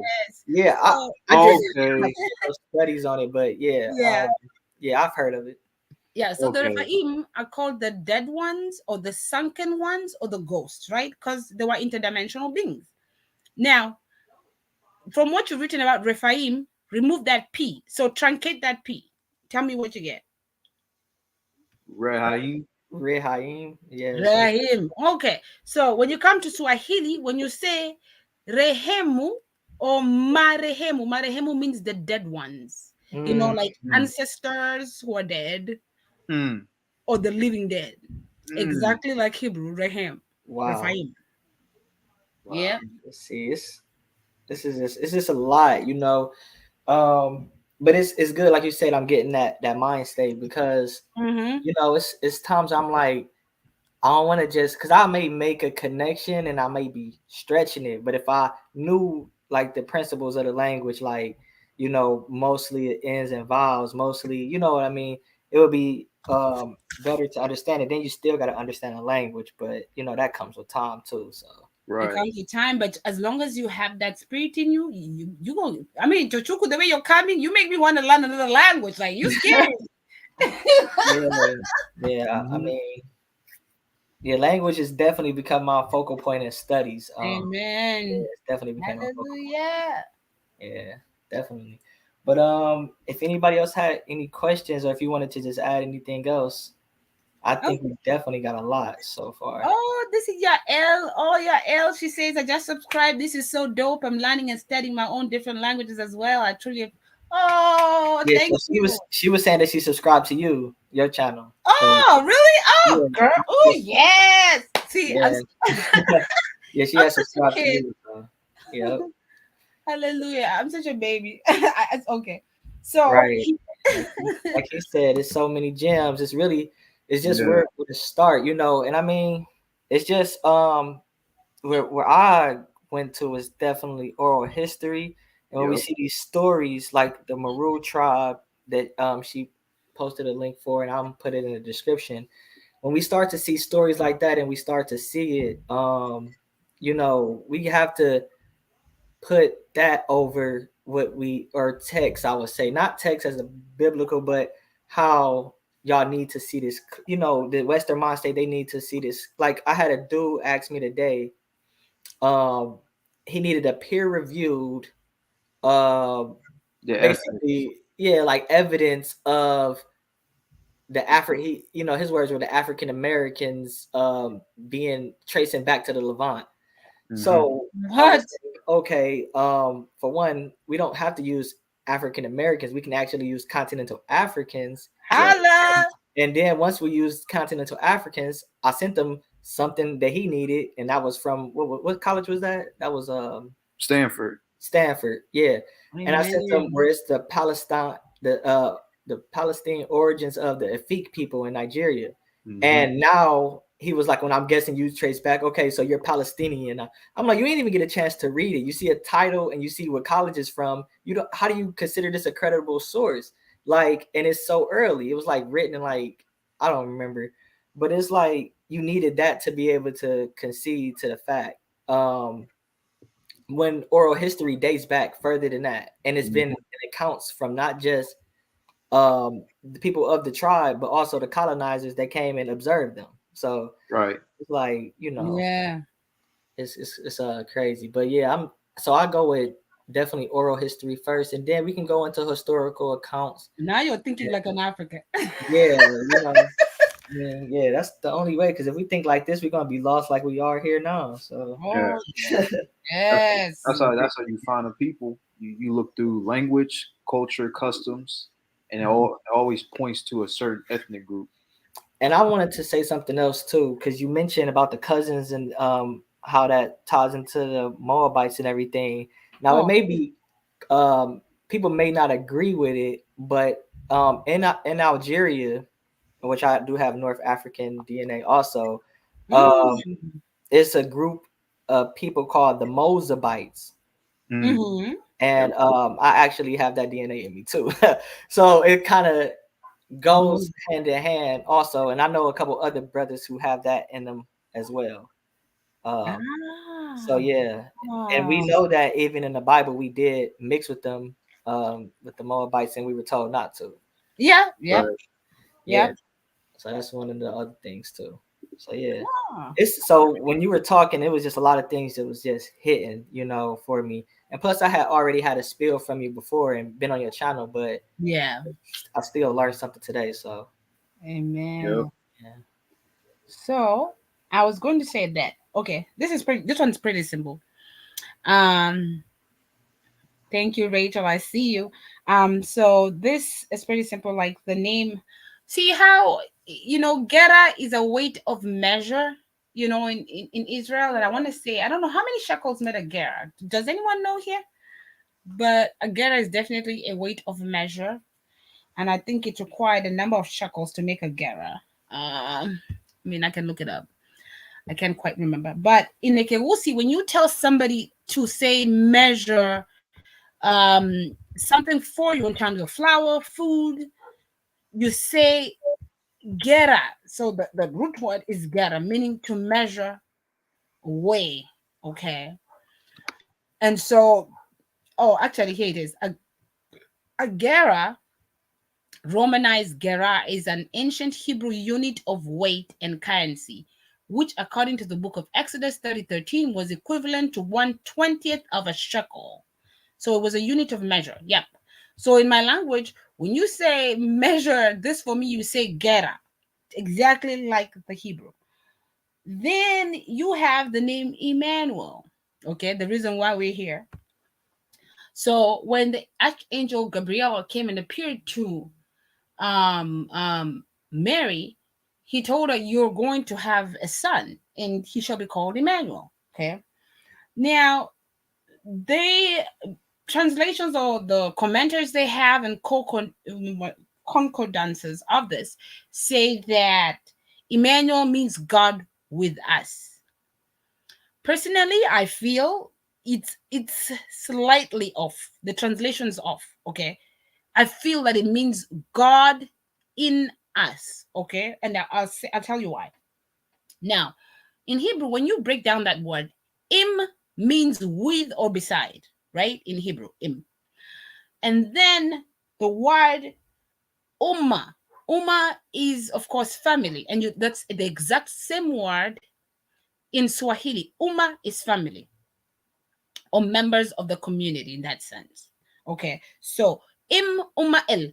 So El is God, of course. So God with us, or God who is basically with our families. Okay. Emmanuel. But remember, God had always been with Israel. He'd always been with them. But what makes the Messiah's, birth different is that his spirit would reside now in us. Okay, would have that law written in our hearts because of the Spirit of God. So you'll find that in ancient Egyptian, of course, Egyptians had communications, with Israel. And in fact, the language wasn't that different. So im means inside in ancient Egyptian. However, in Swahili, imo means within it or inside. In my language, ime ekewusi, it means inside. Okay. So the only one that, the modern Hebrew translation says im means with. Okay. Then you have imenu. So imenu. Imenu in my language means inside you, and that's plural. Or inu. Inu means you, plural. Okay. So imme means inside, and then inu means you, plural, and eri is God. So Immanueri means God in us. Okay. God in us. And if you use ancient Egyptian, im means inside. Swahili, imo means inside. So God who lives inside us, that was the property of the Messiah. That's what made the dispensation of mercy different from the Old Testament people. Because now you are able to cast out demons, you're able to do, in Yeshua's name, because he's God now in you. Okay. So it's just some translations are just a bit off in the sense that, of course, they never, Western education and the Western body of knowledge has never really recognized Africa as, a source that can give valuable information, because that's how they think. They think we're degenerate, but that's really not our problem, you see. So you'll find even in the Zulu language, and I put this out in my channel, the Zulu language, somebody had said something like, he says he believes what I'm saying is true because in his language, somebody who's possessed by, say, an ancestral spirit, they will say una manuele. Or somebody who's possessed by the Spirit of God, una manuele, not very far from Emmanuel. So to me, Emmanuel, even using that Zulu language, shows the idea of God being in us. That's what makes Yeshua different. And yeah. Do you see the question on the screen also? Oh, Oh, is it because his spirit lives? Oh, thank you, Rachel. Is it because his spirit lives within us? Yes, yes, yes, yes. And then And she, you see, like in the Old Testament, the difference was you would see instances where King Saul, was prophesied, but it required the Spirit of God to come upon somebody after lengthy preparation. Even with the priests, you see that. But for us, we don't have to do that. There's a dispensation of grace upon us. We have the power to step over serpents and scorpions. Like he then she, said, he sent down the comforter. Or is that exactly? Yeah, yeah. Because the comforter lives in us in John 16. He says, I will ask the Father, and he will give you another counselor, the Spirit of truth, to be with you forever. Because the world cannot accept this counselor, because he neither sees him nor knows him, but you know him. So, yes, it was about the comforter. That's really about the Holy Ghost. He had to release his ghost. That's why he had to release his blood. well, I'm actually come back to this question. So she asks, was R and L interchangeable? And I believe it But is. yes, by every means. And you'll even find that in Swahili. Yeah, The R and L, sometimes they'll interchange the words. right. Yeah. And then Yael asks, Yes, Eddie means God. God, you get it, girl. Yes. yep. And And then Quentin, yes, Quentin, they do. Yes. Yes. Kind of like with the name Aura. They make it demonic, but Aura is not demonic. But it could be if you carry that life force within you. So Ellie. Oh, really? Does it, Rachel? I didn't know that. Elimo. Wow. Same, exactly. Exactly. Yeah. Right. Interchangeable. I see it. Yeah. yeah. So the L Interchange. and R is interchangeable in the Igbo language also. Even in the The even same- ancient Egyptian language, it's interchangeable. yeah, so we can see that that's one of those that's kind of almost universal. I can almost say, Hmm. So Hmm. yeah, we can find that. Yeah, the L and R are interchangeable. It's something else too. I can't remember off the top of my head, but it's other letters that's interchangeable also. Yeah. Yeah. So yeah, yeah. This has been beautiful. This has been a Good. beautiful build right here. Definitely. If anybody else got any more questions or wanted to just add in on what you said or want to come up, you can. I don't really know how to bring. Oh, I can just push invite right here. But yeah. So let me see. Did I have any more questions? I was going to add how um, the Nasibiti writing as well has Egyptian influence as well. I'm sorry, the what? The Nasibiti writing was an old ancient Ibibio writing that they used to use to Oh, communicate with each other before the British destroyed it. It was oh, one of the main, yeah.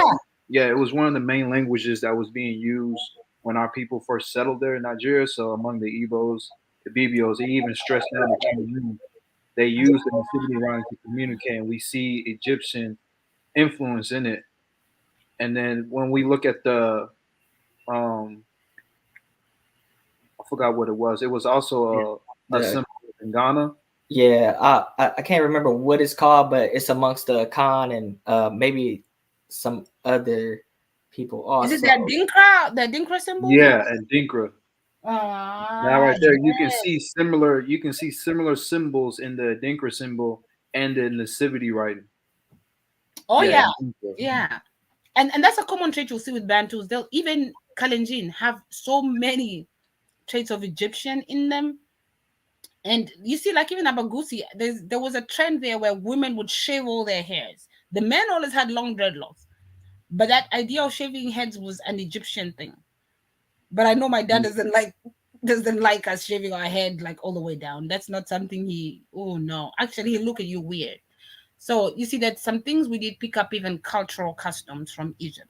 Yeah. Right. I wanted to ask. Oh, this is what I wanted to ask personally.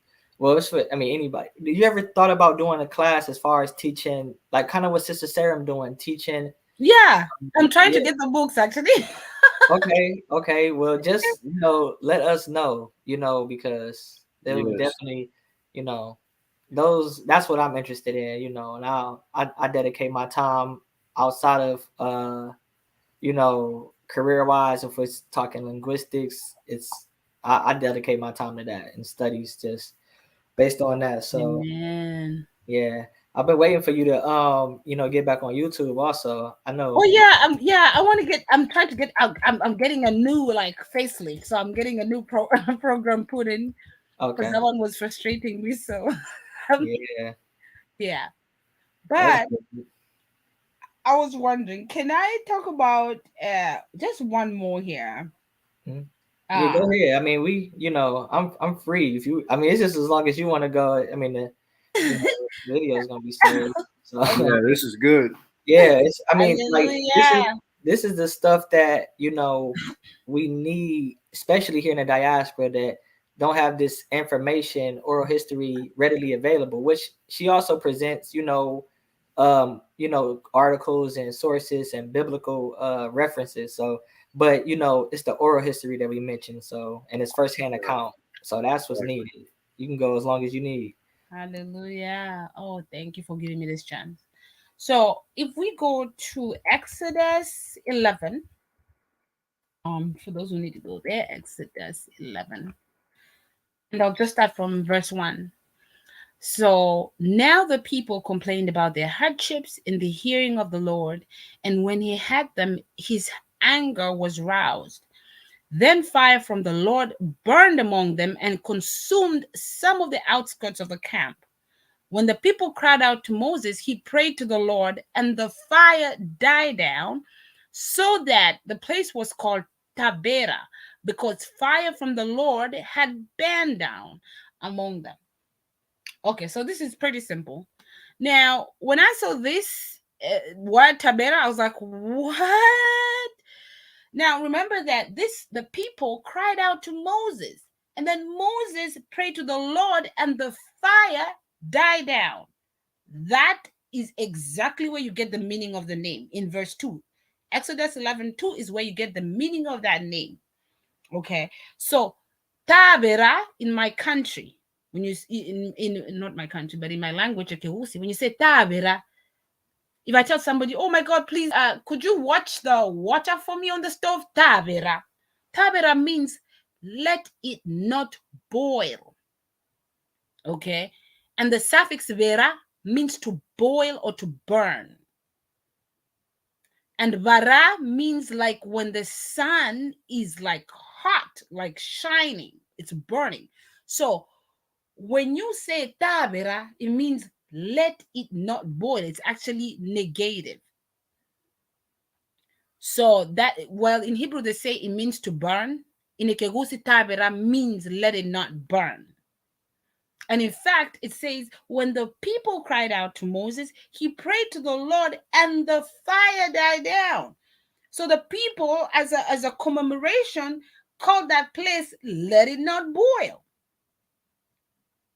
So you can say tabera or tebera, let it not boil. Okay, so then when we come down to verse 4, you see the rabble with them began to crave other food, and again the Israelites started wailing and saying, if only we had meat to eat. We remember the fish we ate in Egypt at no cost, also the cucumbers, the melons, the leeks, the onions, and the garlic. But now we have lost our appetite. We see anything but this manna. The manna was like coriander seed and looked like resin. The people went around gathering it and then ground it in a hand mill or crushed it in a mortar. They cooked it in a pot or made it into loaves, and it tasted like something made with olive oil. So now the name manna, and I think I was supposed to talk about it in my many video, but I didn't. Now the name manna, if you look in Hebrew, it's rooted in the word me, which means what. Okay. So manna means what is this? What is this? Okay. So it was named after the process of them trying to figure out what kind of grain this was. Okay. So manna just means what is this? And comes from the root word me, what. Okay. In my language, Okay, Wusi, when you say mana, mana means to use your hands to prod into something, to prod inside to see what it is. So, like when I tell my grandmother, she'd say me, go into my purse and get this for me. I'd go inside and look. Then I'll come back and tell her, I don't see it, grandma. And she'd tell me, mana, meaning prod father. So while in Hebrew, mana means what is this for us? It just means look on further, prod further. Find out what it is. Okay. So the exact same meaning. And even the idea of mana is the idea of moving your fingers in my language. Okay. So you can see that this was a word that came because they were actively looking to see what kind of grain this is. It was a grain they'd never seen in their lives before. They say it looked like coriander seed, kind of like raisin, but it's not it. You see, mana, mana. Then another word you have here, and this is straight up. We're still okay. You know what? Let me just stay on Sinai. Okay, so Mount Sinai, and which is also called Mount Horeb. Okay, now Sinai has its own Hebrew definition. Okay, but we know Sinai was a desert. That's why the Most High had to send manna. There was really no, you couldn't cultivate anything. That's why they were crying for cucumbers and garlic. Okay. So when you come to the Swahili language, the word sini means complexion. Okay, complexion. Now, sina means I don't have. Okay, I lack, to not have or to lack. Right, and then the word sina in Swahili is to be at the verge of tears. Okay, be at the verge of tears. Now let's look at this word again. Now, when you look at the word sini, being at the verge of tears, do you not see how the Israelites were complaining the whole time? We want the cucumbers, we want the garlic. And whenever they sent Moses up the mountain, it wasn't to praise the Most High. I never seen anything like that, or to offer a sacrifice of thanks that he got them out of Egypt. It was always they wanted something. Even when Tabera was burning, they had to ask Moses to help them. So Moses was basically a conduit. Basically, he always went up the mountain when he needed something. So it was usually in terms of complaining, sina, to be at the verge of tears. However, sina means to lack, to not have. We know that Sinai was a desert. It really had nothing much to offer. That's why the Most High had to send manna from the heavens. Okay. Now, when we go to the other word, sini means complexion. Okay. Do you remember when Moses went up the mountain? He went up to talk to the Most High, and when he came down, the Israelites were scared of him because his complexion had changed. He was so radiant that Moses had to wear a veil. And you see this in Exodus 34, 29 to 35. I'll just read it quick. When Moses came down from Mount Sinai, with the 2 tablets of the covenant law in his hands, he was not aware that his face was radiant because he had spoken with the Lord. When Aaron and all the Israelites saw Moses, his face was radiant. They were afraid to come near him. But Moses called to them. So Aaron and all the leaders of the community came to him, and he spoke to them. Afterwards, all the Israelites came near him, and he gave them all the commands the Lord had given on Mount Sinai. When Moses finished speaking to them, he put a veil over his face. But whenever he entered the Lord's presence to speak with him, he removed the veil until he came out. And when he came out and told the Israelites what he had been commanded, they saw that his face was radiant. Then Moses would put the veil back over his face until he went in to speak with the Lord. So, sini is complexion, or should I say countenance. in that sense. So Sinai also is named after the idea of complexion, the story. So with African Bantu languages, when you break down the word, it's like a puzzle. You'll find pieces of the story that connect with Hebraic biblical history. Even the word Horeb in itself, you know, uh, becomes Harabu in Swahili. Okay, Harabu. Harabu in Swahili means somebody who destroys or devastates. Okay, remember that Mount Horeb in itself was already should I say, a derelict place. It was just not somewhere where you can really grow anything. Okay, so Harabu just means a place that's basically wasted. It's destroyed. It just, it's a desert. It really can't give much, life. That's why manna had to be sent from heaven. So that's what I was going to say. So with the whole Tabera, Sinai, Sini, you'll see that recorded in Bantu oral history and languages, um, about the concept of complexion and the complaining and the lack. Whenever they sent Moses up that Sinai, they were lacking something all the time. It was never to praise the Most High. So yeah, that's what I was going to say. I don't know if you got a chance to see the comic session, but Lakati has said that Mana reminds her of Fufu right here. Oh yeah. Oh yes, because they say they put them in mortars and they ground them. Yeah. And Girl. then Literally how you make fufu too. Yeah. and Yeah. then Quentin said it reminds him of Caribbean fungi. Oh yeah. Wow. Even in Haiti, they have something similar. I forgot what Yeah. it's called. Start with the T. There's something similar. Are you from Haiti, Peter? No, I'm from Nigeria. I have a friend. Well, I have two Ah. friends. What was that? I was saying, oh, okay. I said, Yeah, careful, fufu, very filling. yeah, it is heavy meal. But Oh yeah. I have two friends. Kent. He asked a question earlier. He's from Haiti, and then Mhm. another brother that Yeah, brother came from Clubhouse.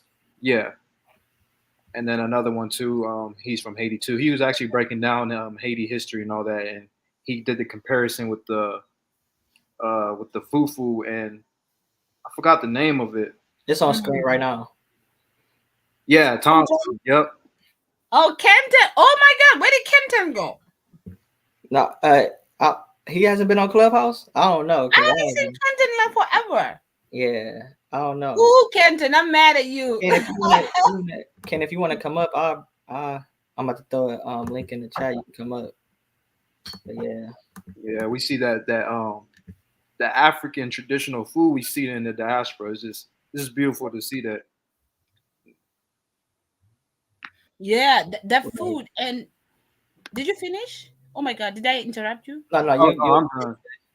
Yeah, with the food, you'll see that, like everything, like I say, Africans don't just come up with names because they're cute. They always have a spiritual basis.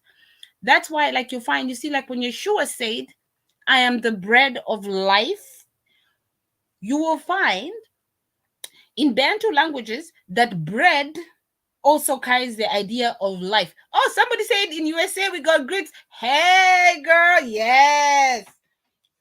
So I love grits with some butter in there. So anyway, um, see, I got carried away. What was I saying? Yeah. So Yeshua says, I'm the bread of life. So the words would be lakem kayem, right? Lakem kayem. In my language, those words become rikima keyima. Rikima is like a big serving of bread, like the ones served during weddings. So it's kind of made like fufu. So it's big. It's served in a basket. There's a special basket for it where that ugali is served. So rikima, and then kegima means eternal, forever, for good. Why? Because life is eternal. So Yeshua says, I am the bread of life. Lakem kayim in a kegusi becomes rikima kegima. Now, a normal serving of bread is called Wokima. Okay? Wokima. However, the word for life is called Worima. Worima. So life and bread will share the same consonant. Wokima, Worima. Bread, life, eternal. Just like Yeshua said. You'll see the same pattern in Swahili.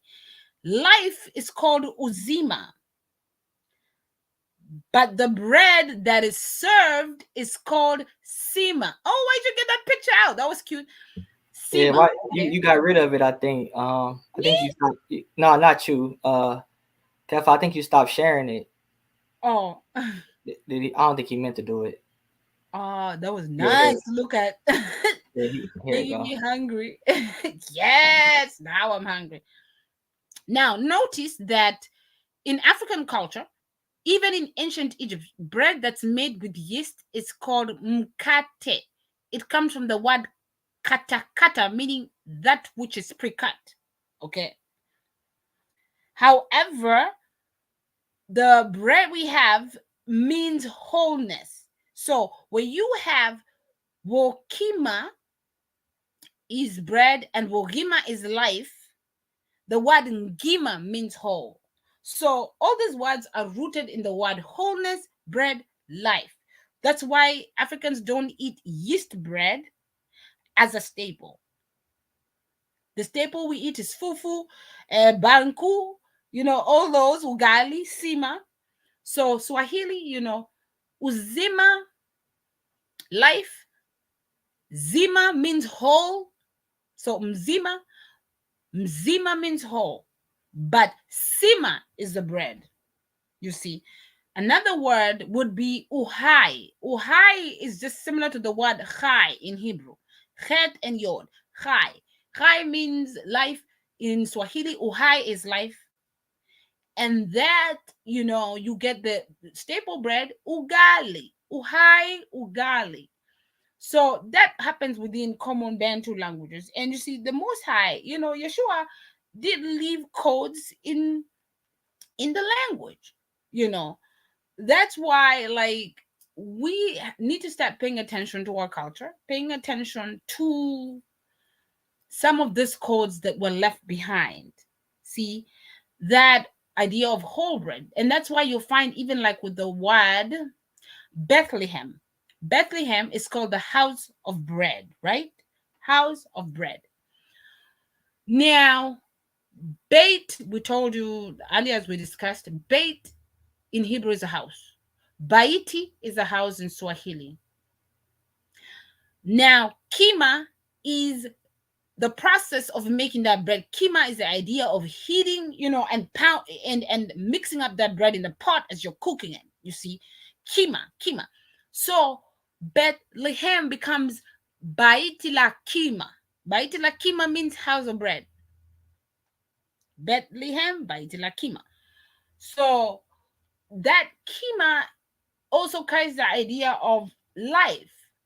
You see that. So it's pretty interesting that even as something as simple as the bread, pay attention now to the bread you have in your community. Does it match with life? If you're African, and see that link. But when you look at the English language, bread and life have no connection. That language is just one of the most random languages I've seen. Bread and life, what is the connection? But I can tell you the connection between bread and life in Ekewusi. I can tell you the connection between bread and life in Swahili. Simple codes left behind. Even when the Bible says, the Lord is my portion in the land of the living. There's verses that say, the Lord is my portion in the land of the living. And that, I believe would be in the book of Psalm 142, verse 5. It says, I cried unto thee, O Lord. I said, thou art my refuge and my portion in the land of the living. Now, when you look at African language, let's start with the Kewusi, because that's what I primarily speak. That's my mother tongue. Now, the word for to give someone something or an apportionment is nga, right? However, an apportionment is ngeri. Ngeri. Ngeri would be ng, an apostrophe, and then eri. We know eri is God, right? So when you look at the word for an apportionment, nga is an apportionment and eri is God. So ngeri. So whenever you say the word an apportionment, you have the word, the name of the Lord in it. Ngeri. The Lord is my portion in the land of the living. You'll see this even with Yoruba when they're asking like how much is something. Eloni. Eloni. You see the L at the beginning? Oh, there you go. Bela. Yes, girl. Oh, I see a Kisi here. I'm claiming you, Bela, for the Abagusii people. Yeah. So you'll see in Yoruba, Eloni means how much. Again, the concept of an apportionment, and El, the name of the Most High. Yep. I had a question. And it's crazy how we got on food just today. When yesterday I was studying the Igbo language and I was going over niri, which is food in Igbo. Oh, it's what? It's niri, niri. Wow. Yeah, that's how you say it. So when you was talking about bread, it's Mhm. achicha. That's how you would say bread. And so Oh, and cheese, God, too, right? yeah. Achicha. Oh, Yeah. Yeah, chi. Yeah. oh. Mm-hmm. Wow. So right. And so John 6:51. I actually did a post about it. Like I just did like a random post about it so I could save it. Just a way to remember it. But I had a question for you. So Sister Sarah, she's right now in the Volta. And so I she, miss her. yeah. So we were on the WhatsApp in the group chat, and she showed us what they call gawu, which is basically just bean cakes. Yes. So do y'all have any staple like that in the Abagusii tribe, or just Kenya amongst the Bantus, The like bean cakes? yeah, like bean cakes or anything like that? And what do y'all call it? Because in the Igbo it's called akara. That's what it's Ah. called.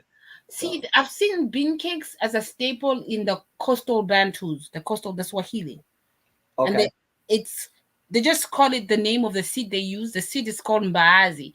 And I want to say Mhm. mbaazi kind of looks like black-eyed peas. I think Yeah, it's like yeah, black yeah. peas. So yep, Yeah, that's what they it's use. like taken in a ball and they roll it and they fry it. Yeah, Yep. mbaazi.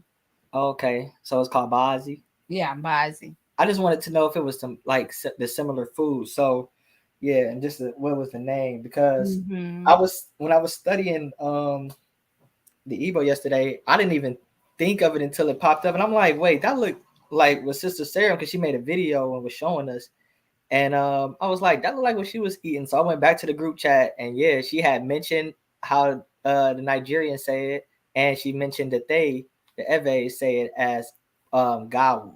That's how they say it. Oh, wow. Yeah. So yeah, Oh, really? That's interesting. that's crazy. How you say it again?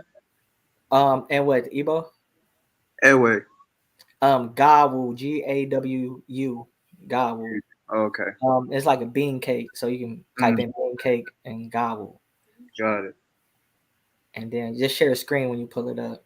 So yeah, and Spell it then again. GAWU. So yeah, there's so many connections to make from food to language to Yes. just genetics, everything. It's crazy. But yeah. Quentin says we call them peas balls here. So, Nice. but it is made with beans, right, Quinn? It's made with beans. Yes. So Yeah. yeah.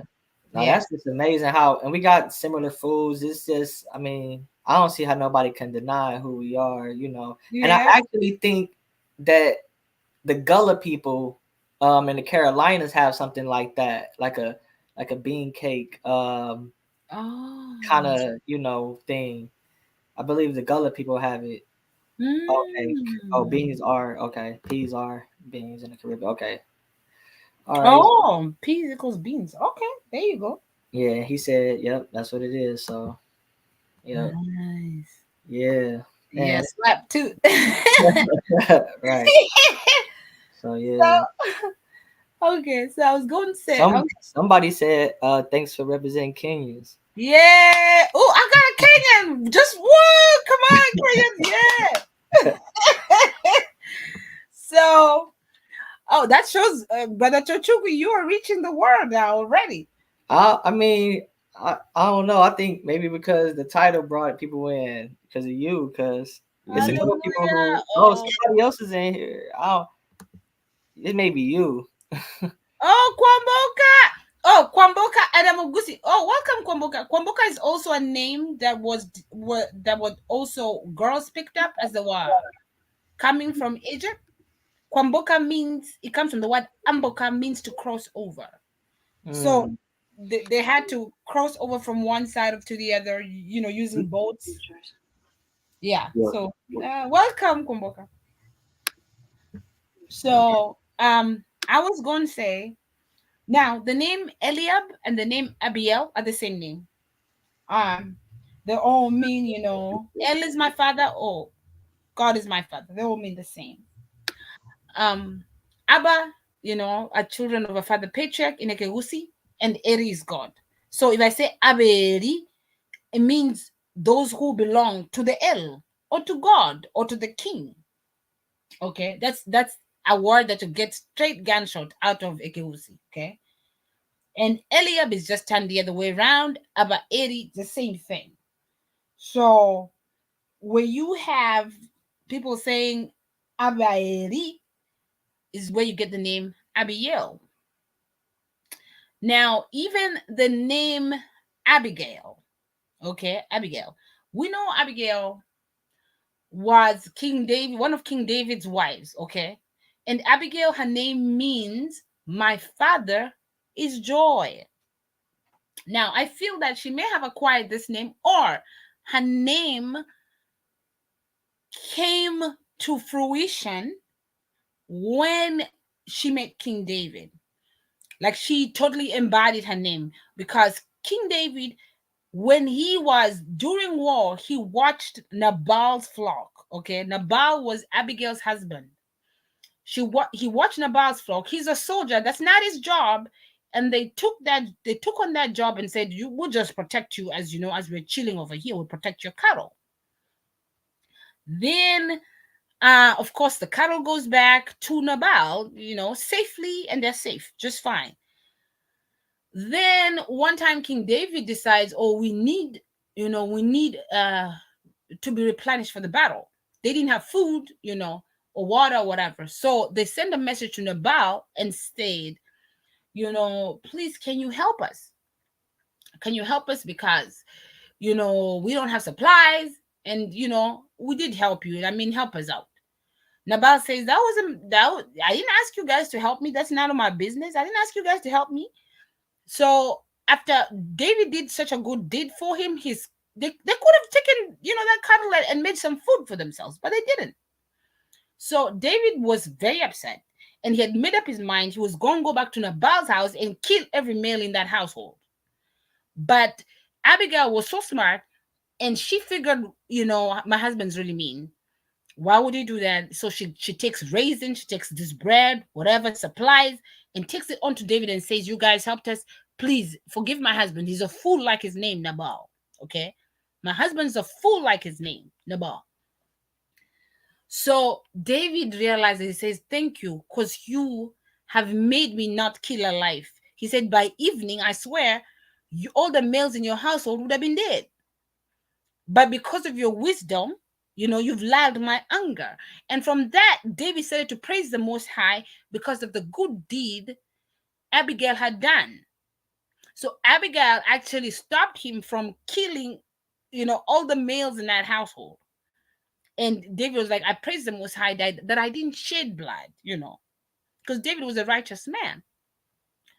So from that day on, her name became, well, it was, but the embodiment of her name really came to fruition when she was called Abigail. Now, we know that Abba means father in Hebrew. In Swahili, Abu is father. Okay. And Gal or Galal would be happiness in terms of, moving up and about, rolling about, happiness. Galal. And I believe Gil, or is it Gal, means joy. So Abigail just means my father's joy. Now, when you come to the Swahili language, you will see the name Abu is father. So there's two ways to say father in Swahili, Baba and Abu. So Abu is father. However, noises of praise or ululation is vigelegele. So when you agglutinate these words, Abba gelegele, you get Abigail, meaning my father is praises, my father is rejoicing, my father is ululation, exactly like the Hebrew. And you'll find that even with the Yoruba, the song they sing like Baba Egele, meaning Father, we glorify you. Baba Egele, which is really, and sometimes they'll shorten it to Abba Egele. Exactly what Abigail's name means. My father is glory. Even in the Igbo, Ekele is to praise the Most High, and thanks to Sister Chi, Ekele is to praise the Most High. Yep. And Kelechi is a common name amongst the females. Oh, there you go, Kelechi. It sounds like God, like I praise God or something. Yeah, wonder I what it mean, means. yeah. And like my name is Tochuku. You see a lot of women named Tochi. It's the Yeah, same. Tochi. Hmm. So praise God. That's what it just means. Oh, amen. Mhm. Oh, amen. So you will see that name in Igbo, in Yoruba, in Swahili, Aba Egele. You see, so if you just start looking at African language, and I'm telling you, to me, I feel there's something about Swahili because that's the most spoken language in Africa. Of at least about 200 million speak it, and it's always been that way. Swahili has always been the most spoken language in Africa. But if there is a Hebraic language, it would be it, because Swahilis call mankind bin Adam. I'm sure the Arabs didn't bring that because the word bina bana is a Bantu word. Even in my language, children are called bana. Some languages used to be bena. That's where you get the name Benin. Means children. So, and the word damu is blood in Swahili. In the Nimbari, dem is blood. So we can say that Arabs brought it. We always had the word for dame and blood, for dame and bin Adam is definitely a Bantu word. How do the Swahilis know that mankind are the children of Adam? Question: if the root words bin and Adam are Bantu words, somebody knew something somewhere. Language is an important emblem of social behavior, but you'll find in the book saying Damu is it's Semitic. Okay, I believe Bantu Semitic, but what the linguists came to do is separate Bantu from Semitic. Yep, exactly. Yes, because I can find words even in my language in ancient Egyptian. You can find it in Hebrew. You see, even the word for oppressed people in Hebrew, oppressed or poor, is Dakar, Dakka. Dakar. In my language, somebody who's poor is more taka. More is something or someone with a soul. So taka is the word taka. No different from Hebrew. How do the Abagusii know that? Even something. Let me make you guys laugh. There is a spell, that some women will go get for their husbands. Crazy. I call them crazy women. Those who want to control their husbands, they'll go to a witch doctor and get a spell called kavava. Kababa makes a man so timid. You ask him for money, he'll be like, "Oh, give me 5,000. Okay, give me this. Okay." He becomes so timid that even when visitors come, he'll hide underneath the bed. Okay, so that spell is called Kababa. In Hebrew, to pronounce a curse or to make a spell is kabab. Qabab. That's what it was. The B and the V is interchangeable also. Interchange. Yeah, Yeah. I knew I couldn't think of it. It's the B and the V. That's it. Yep. Yes, the B and the V. Yeah. So that's why, like, we say Vaito, Meru will say Vaite. Hmm. Bet. Yeah. So, and what modern like letters don't really accommodate that, even like with Lamed, it's only L. But for us, it will be Remu because it means to make strong, like a walking stick word, you see, because R and L are interchangeable. Yeah. Anything else? Any other question? All Bantus are one for real. Masike, it's true. Let's see, what else do we have?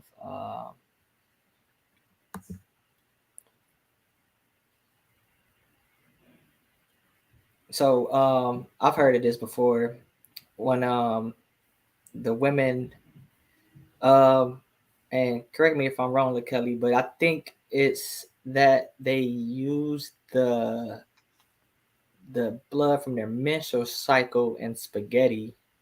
I've had that before. Yeah, yeah. Or and like she said, right? Yeah, just like she said, in red food in general. My mother told me, she was like, "Don't trust every girl's spaghetti and all of this stuff." I'm like, "What are you telling me that for? Like, I don't understand why you telling me that." And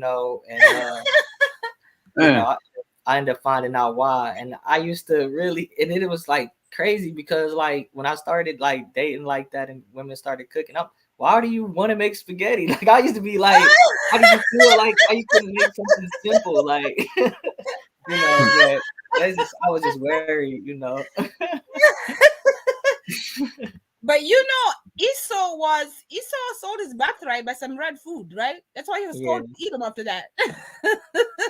Yeah, exactly. so yeah, that's I think that's just I think that's in Africa and the diaspora. I think that's Yeah. universal. She said stick to Yes. Monica's food. Yeah, facts. But yeah, Yeah. that's crazy.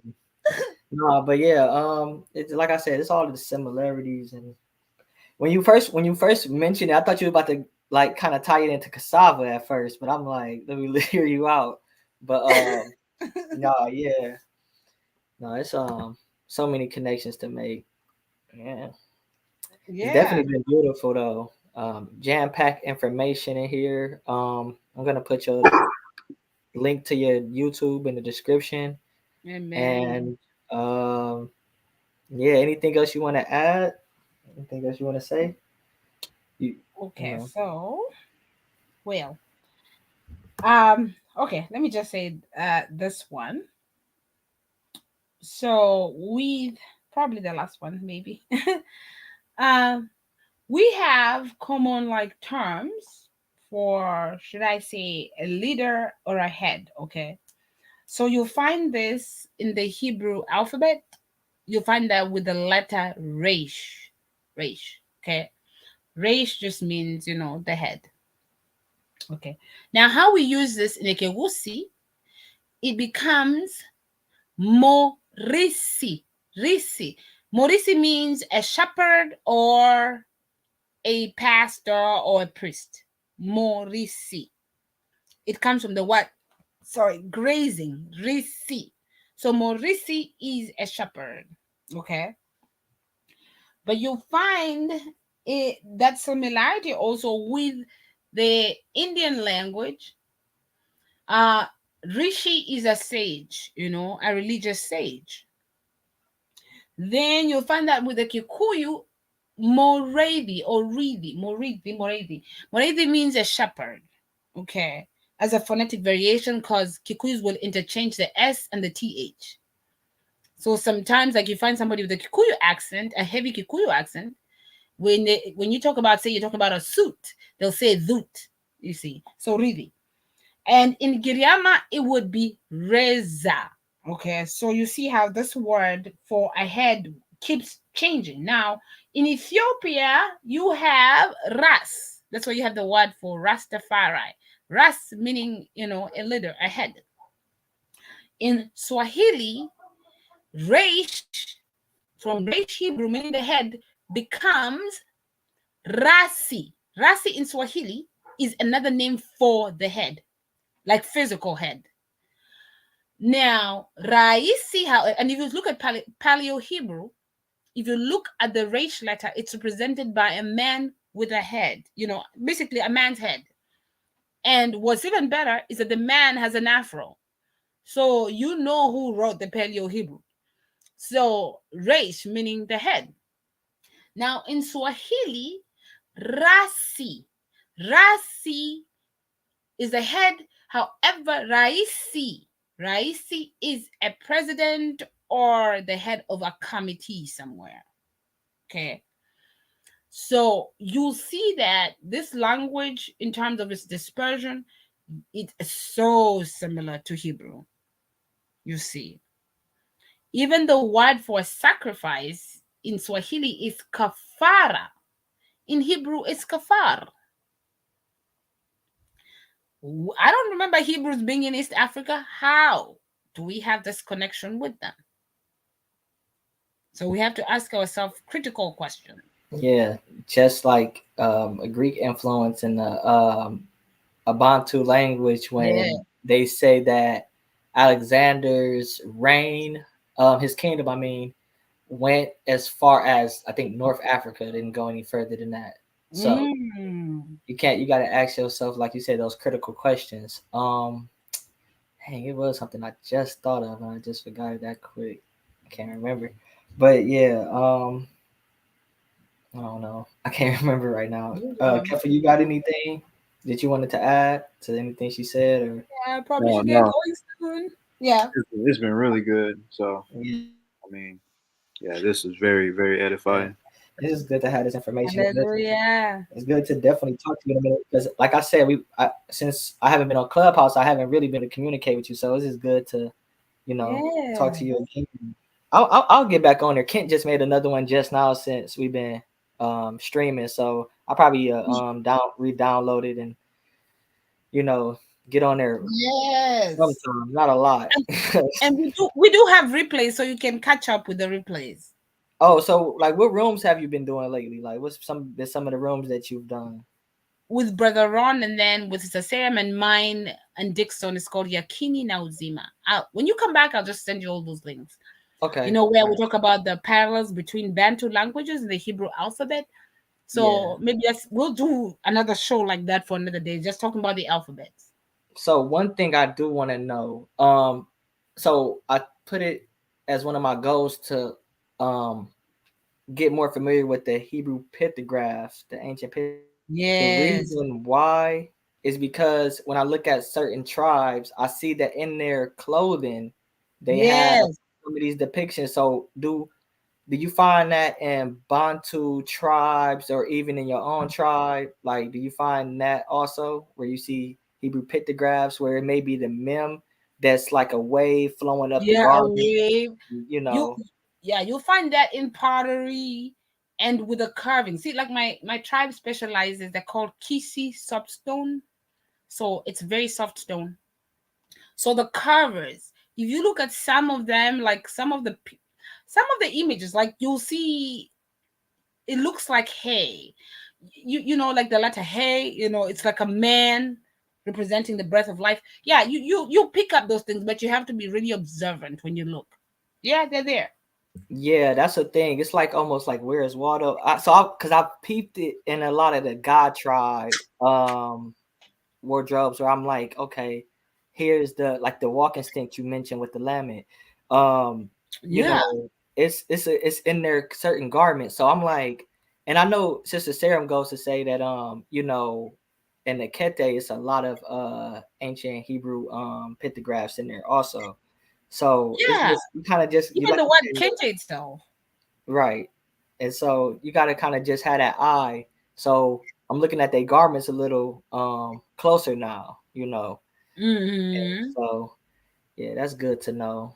And let's see. Yeah. Quentin says that the replay's been good on Clubhouse. So yeah, I definitely Oh, got. amen. Yeah. Amen. Yeah, like even with the garments and stuff. You see, in Hebrew, like remember when whatever he made the coat of many colors, and it was called a kitonet in Hebrew, and you'll see that in the Strong's Concordance. You'll see the kitonet. would be, what, the coat that's worn on top. And in Swahili, it's called a juba. It's like a coat you wear on top. It's called a juba. But kitonet, when you come to the Swahili language, kitani is any fabric that's made of linen or flax. Okay. Then you also have kitenge. Kitenge is an African print material. And then you have the word kete. Kete. Kete means, the idea of stringing beads together. And you'll see that with the coastal fabric or coastal shirts you find made of the Kikoi fabric, they have frills that have beads on them. So that's a process of stringing. It's called kete. Kete. And in West Africa, I've had Sister Serum say that she draws a similarity between the kitonet and the kente as well. So you see that haunting, should I say, similarity between, West Africa, East Africa, Hebrew, kitonet, kitani, kete, kente, kitenge. Yeah, just to mean that colorful fabric. And if you look at the kitenges, they're very colorful. They have like all kinds of colors on them. Yep. And the tenge is worn by who? The kitenge is worn by East Africans. Okay. Yeah. Oh, this is what I had another question because I've seen this. I didn't know how true it was. So going back to the Maru people and the Exodus and the Red people, some people equated that to be the Maasai tribe. Have you ever heard that? Oh yeah, the Maasai. Now the Maasai wear red and they have red ochre, but the Merus have a name for the Maasai. And the Merus also say they were a light-skinned people. There's another source that says the light-skinned people. So Maasais have all kinds of shades, so it can't be the Maasai. Right. Yeah. It has to be a culture that looked seemingly quite different from them. Right. Yeah. But there is also a Catholic priest who wrote about the Meru and said, yeah, in fact, before even the Abagusii was ever acknowledged, the Meru was acknowledged as a Hebrew tradition. A Catholic priest wrote a book and I read it. Even some of how they used to punish people was exactly like the old Hebrews. Yeah. Yeah. There's so much information. Yeah. But yeah, if you have any more links that you want to leave, either now or later on, I could always post them. But yeah. So that was, the reason to bring your sister Bosibore on because I think a magnified glass needs to be under the Bantu that's in East Africa and Central and South. Some tribes they're more known than others, but it's a lot of us that's hidden within, and if we can bring it out, we will. So appreciate you having you on today. Yeah.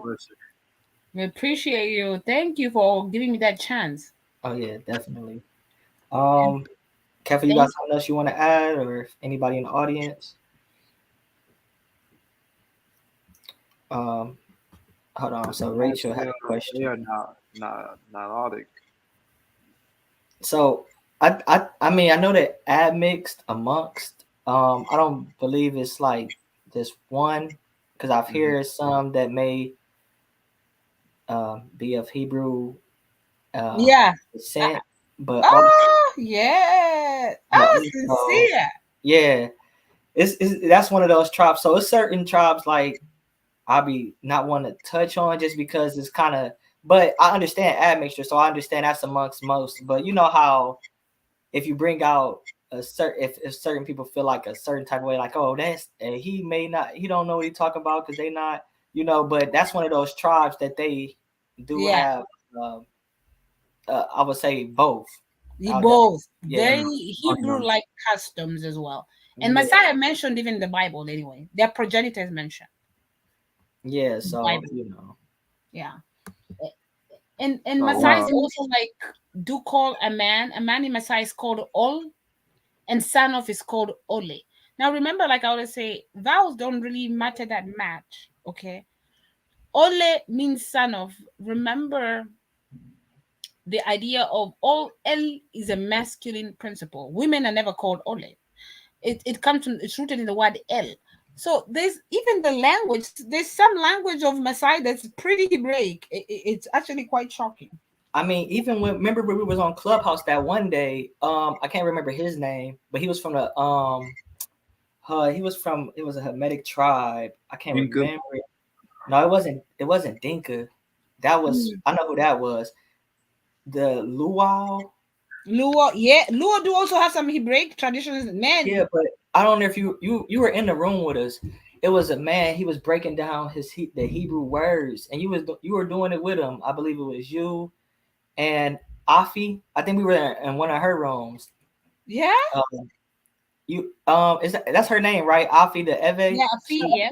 Yeah, Mhm. we was in one of her rooms that she was hosting, and he was breaking it down like he had a lot of Hebraic words in his language, that Yeah, he was tied back in. So those linguistics they vary between ethnic groups or biblical nationalities, I'll say. they You will know, do. They do. They do. yeah. I mean, So yeah.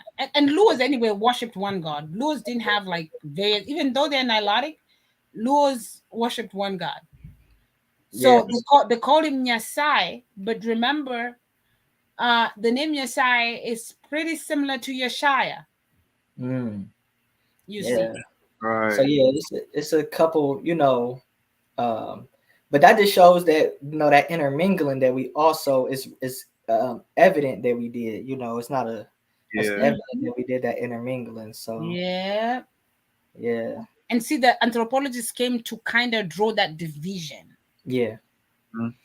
See, yep. yeah, So that's why me and Kefa Kent other brothers when we see certain stuff coming from us in the diaspora that this all African is Hamites and all of this, and it's hard for them to even name a Hamitic um tribe. And then let's say Can't you even do named a Hamitic tribe like the Luau. If we brought their language forth against other people you may believe are Israelites, they may show more Hebraic customs than or Hebraic yes, linguistic similarities than some people that you believe are. it.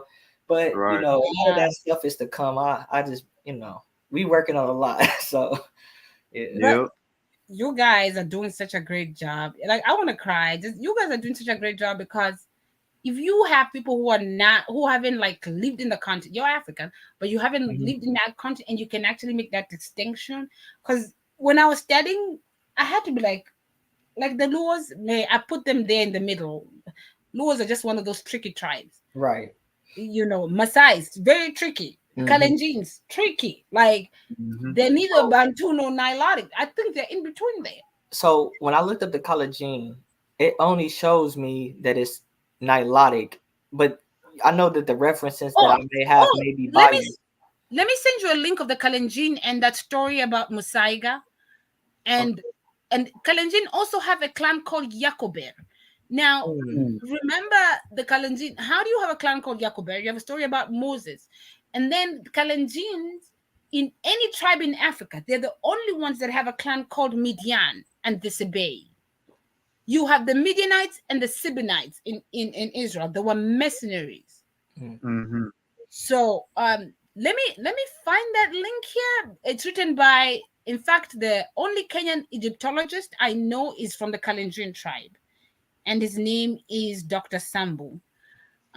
So let me try and get it for you. But Kalenjin, like even when they call a country, they call a country Kemet.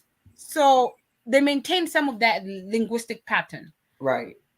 So Yeah. let me ask you. So and just the way you understand it, is the collagen multiple tribes that are like kind of confederate, or is it like one tribe? Like Oh, the Kalenjin is a combination of tribes, and in fact, I was going to tell you this. okay. Kalenjin also do have traces of Greek in them. Mm, Kalenjin, like our first president, was called Daniel. Okay, I'll send you a link here real quick here. Daniel Toroitich Arab Moi. Okay, Arab. Arab means son of, who's basically son whose father is. Okay, Arab. You will see the same thing with the Syriac language. They have Alap.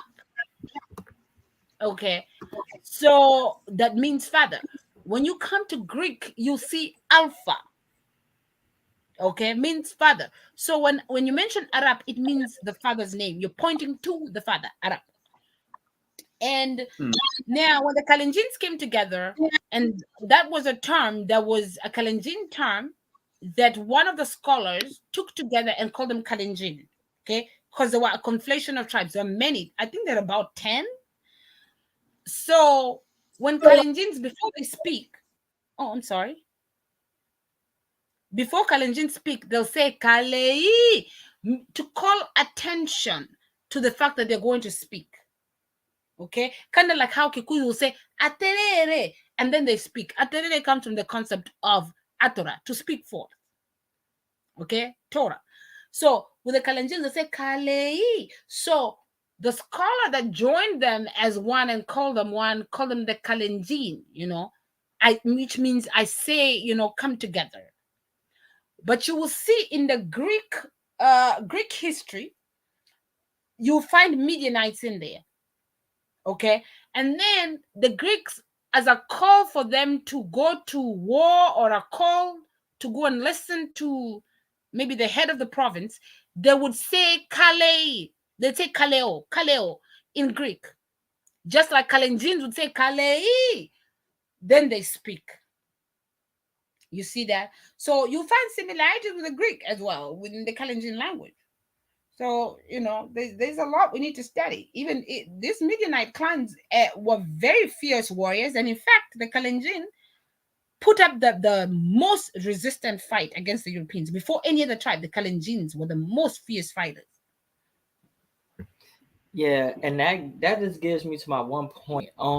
And I've talked to you about this before, but we have to understand, and I like using this period of time.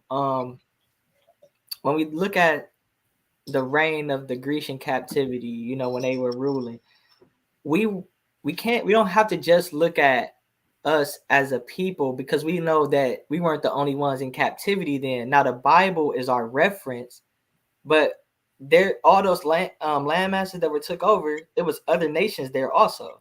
Yeah. So when we can sometimes go into other nations and we can see their linguistics and be like, okay, well, how would they pick this up? It actually verifies our story as well. So Yeah. that's a hard task. Don't get me wrong, but Yeah. for somebody like me at least, because I'm still studying, just Bantu and Niger Congo languages right now, but eventually I do plan on getting there. So I mean, but yeah, we can definitely look to other nations and see how they also been colonized. It wasn't just us in that captivity. You know what I mean? It's other people were also. So Hallelujah. but yeah, we've been through a lot. Just us as a people. But yeah. So For real. yep. For Yeah, real. it's been great having you. Hopefully we can have you again. Maybe Thank go you. into a little bit more in depth, or collab on a lesson or something, and Yeah. Yes. definitely do something like that. We could put together slideshows so that people got all the information. Yeah, we'll be more prepared next Yeah, time. I mean, this was literally just a discussion, just because you seen the video where we just literally I brought it out, and just wanted to bring that also that firsthand account in the oral history to what my research also. So yeah. Yeah. Amen. This is literally like how it's supposed to be. Someone older, like we come together and we just tell our Yeah. oral history, and then that's in our memory, and then we tell our children's this, and that's how it stays alive. So that's how I just see this. It's just like a sit down together and just bring out oral histories on a tribe that goes back to our forefathers. Yep. Yeah. Hallelujah. And we also, like I said, that's the thing I do miss about Clubhouse, because I definitely found people on the app who may not be of Hebrew heritage, but they understand our heritage, and they don't, you know, they understand it, and they also have accounts to support it. So even with building with people like that, you know, that'd be a great help, you know. Cause yeah, that's what Yeah. it's was about. But yeah, Man. so yeah, let me Yeah. see. Yeah, so Kelly says y'all need to connect this to Clubhouse somehow. Yeah, we could I could get back on Club. I'm just gonna get back on there, but I'm not gonna be attending most of those rooms. It would be basically like stuff like this where we are just bringing out a lesson or something, and then I really, because I don't got time. Like I don't have time. Yeah, but we need you there, Sincere. I mean, even the like, maybe I just unfollow a lot of people because even when I see the titles of the room, when I'm just like at work and I see, oh, they starting a room like this, and it just stressed me because I'm like, y'all don't know what y'all talking about. Y'all just, Yeah, like it oh my just god, it stresses me out. it's just like, and they so contentious. Like Yep. I seen one, and it could have been a good edifying room, but I know that the people who was hosting it wasn't. It said something like, "Who is the tribe of Dan now?" or something like that. Like, and I How was you just supposed like, to know that? and so and no, I mean, it's people who have like ties to it, but the thing about it is you're not going to accept that because your thing is, oh well, let's look at Revelation 7. He's not mentioned, Right. so he must not be. And it's just like y'all just want to come with. I can see the room and the play out before I even join, so it's Yeah. like, I don't even really want to join. It's just, but I'm gonna get it back. I'll get it back for sure. You know, brother Sincere, what thank you, Sister Bayla. I already claimed you for Kenya. Um, brother, I'm thinking we should do with Sister Sarah. Yeah, The 12 definitely. children of Jacob. That's something we planned on doing, but I'm thinking maybe we can do it with you. That Yeah, would be I beautiful. mean, this platform is open. This platform is open Yeah. with everything. So Yeah. yeah, definitely. We Yeah, can what do you it. and brother Peter are doing, you guys don't even know what you're doing because I'm one of those people who's felt some type of way, with how they really exclude the East African and Southern African, Right, Israelites. exactly. Yeah, so I really appreciate. And if Peter, you're actually from West Africa, I mean, may the Lord continually open your mind some more. I mean, both of you, in Yeshua's name. I Yeah. really am grateful. So it's a question on the screen. I've heard of it. What is Telegram? Like, if anybody can explain. Oh, yeah, Telegram is an app and you can share like really huge files. It's kind Okay. of like WhatsApp, kind So of. is it audio or how is it? You know what? I have it on my phone. I've never used the audio. You can if you want to use the audio, but like we have group shares, and it's really a what you call it. It's really a good platform for if you have like group discussions and stuff like that. But I've Okay. never used the audio version of it. I don't think it's audio, but Rachel, is it? I mean, Sam, is it Rachel? No, he was talking to LaKelly. He was just mentioning her. She The had, Telegram. Okay. yeah, he was mentioning her. Um, so yeah.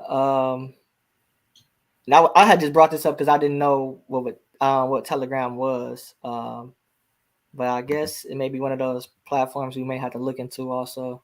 Is it like a big following on? Oh, she said audio works. So yeah, yeah. I'm looking for other platforms. But yeah, it's just I think I'm gonna just probably make a whole new. Oh, matter of fact, I got a phone number. I can make a whole new clubhouse. So yeah, I'll Yeah. probably just make a whole new clubhouse and everything. Yeah, and I'll support you, brother Sincere. I mean, you're my brother. I'll support you.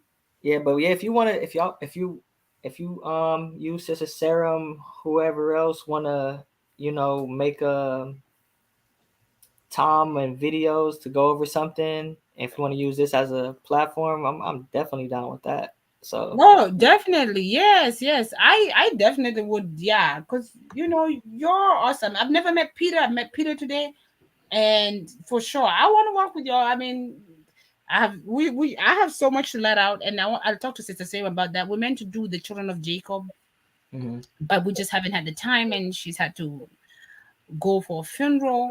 Yeah, So it gets really tricky. But thank you, Chris Durant, and thank you, Sister Bayla, and everybody else. Thank you. yeah. So definitely looking forward to having you back on, plus Sister Serum and others. So yeah. Hallelujah. All right, well, It's been okay, so like 2 hours and 30 minutes. So yeah, that's good. That's a lot of information. So it's one of Yep. those ones we're gonna have to revisit and just study and just build on top of. So it was definitely good hearing about information of the Abagusii and other tribes, because that's the thing about you. You don't bring out just information about your tribe alone. It's anybody that you got information on that's around, you're gonna bring it out. So Hallelujah. yeah, Right. appreciate that. Definitely. Hallelujah. Thank you. I All think that's praise. it. So yeah. So yeah, we'll and we were supposed to do part two.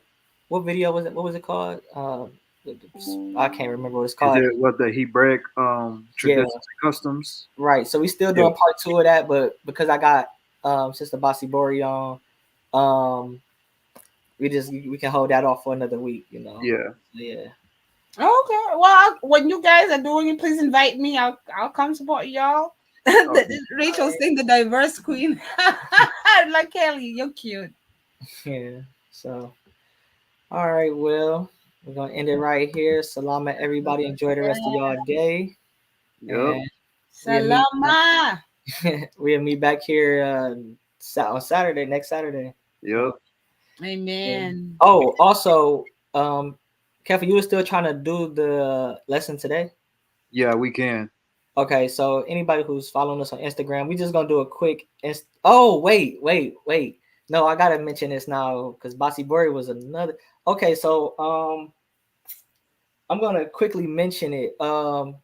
So in Igbo tradition, and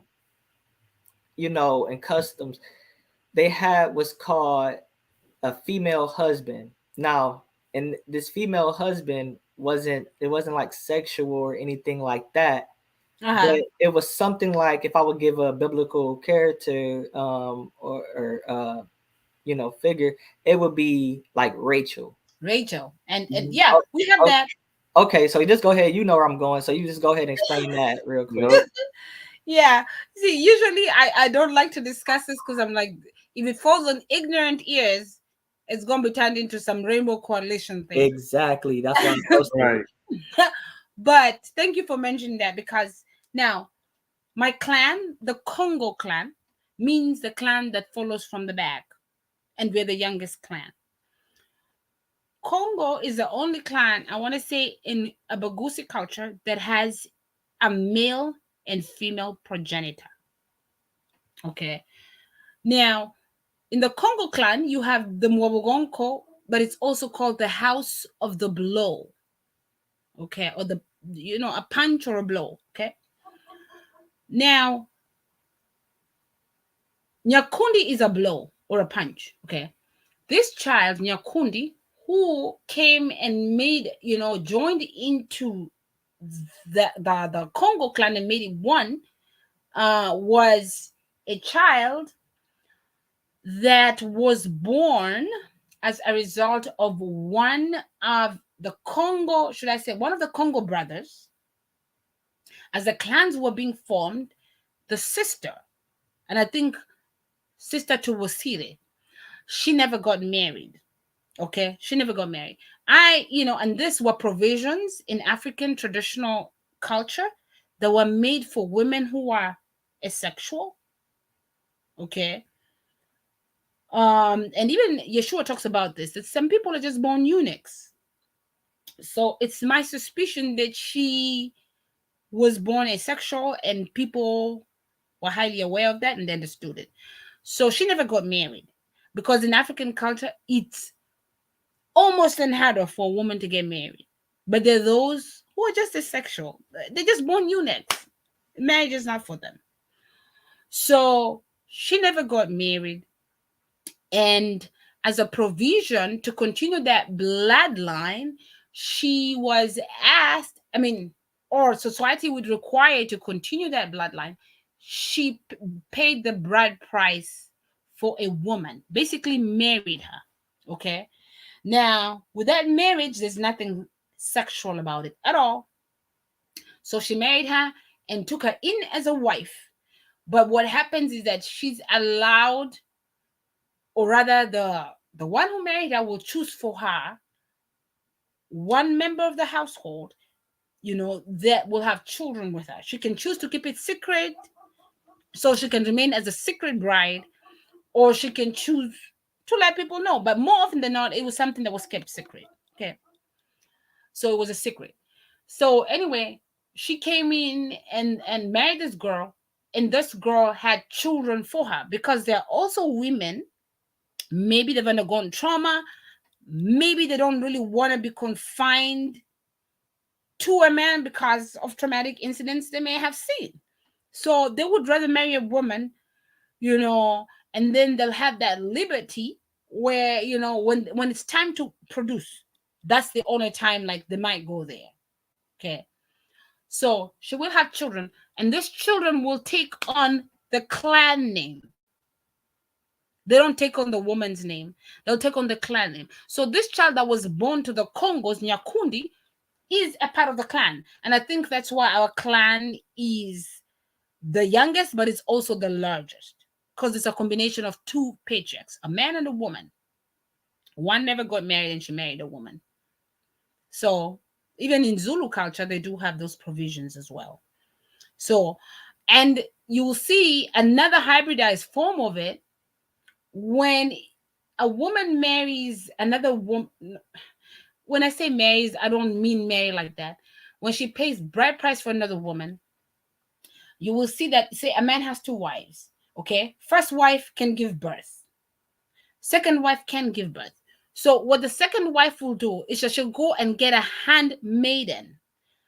Okay. She'll be a wife, but she's always subordinate to all the other wives. Do you understand what I'm saying? Kind of like Bilhah and Zilpah was subordinate to Rachel and Leah, because the house of the right, I believe, was owned by Leah, and the house of the right, I believe, was owned by Rael, and the house of the left was owned by Leah. And usually you find, like, in many Bantu, not all the time, many Bantu cultures, you'll find that the house of the left is a royal house, but the house of the right is a political house. So they'll make the laws. They can never be royalty, even though they're royalty, but they'll make the laws. They're the lawmakers. They're the scholars. They advise the house on the left. That's why you'll see Jacob talking about son of my right hand. Binyamin is the son of my right hand. Yamin. And you'll find in Swahili, the word for right is Yamini, meaning the right hand.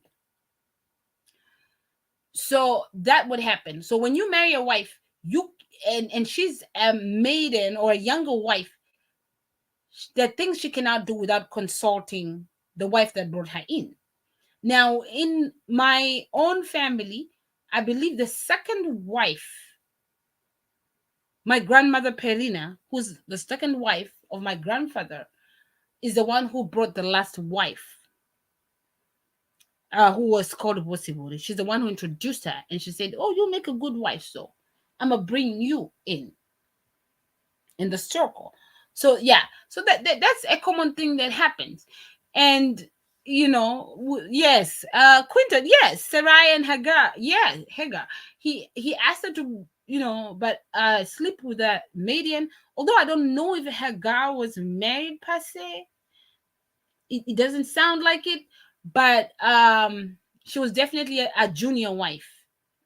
She's a junior wife. That's what I call a junior wife. They're different from the first wife. Nothing will happen in that household before the primary wives have approved it, from the right house or the left house. And So I believe you mentioned. Oh, go ahead, finish. sorry. And I was just saying, I believe that Nelson Mandela may have been from the left house. If you read his book, A Walk to Freedom, you'll find out. I think it's from the left house. I'm not sure. Go ahead.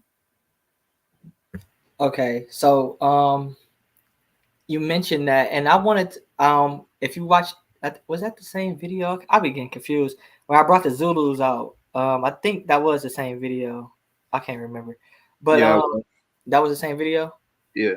Okay, so yeah, in that video, the book I referenced, it actually mentions a chief wife, and then it goes into explaining exactly what you explained. Oh, really?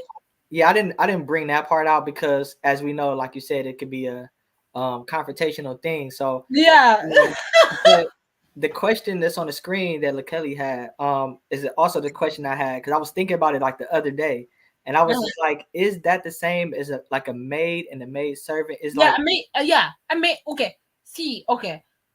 Even I was talking to my grandmother about this, and I was telling her the story of Leah. She said, you'll find sometimes when the woman can't give birth, they'll bring another girl who the husband will pay dowry for. He'll pay dowry for her.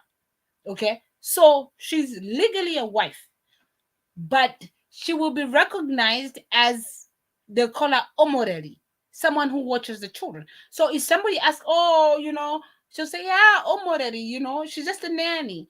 But then it doesn't mean she's a nanny. Those who know she's a junior wife. So she's not really given the attributes of a wife. Even like Solomon, when they say he had this number of wives and concubines, I don't believe they're concubines per se. I'd call them lesser wives. That's a lesser wife. So a maid servant, yeah, she's a lesser wife, because the things she can never really do without seeking permission. Yeah, it's the same thing.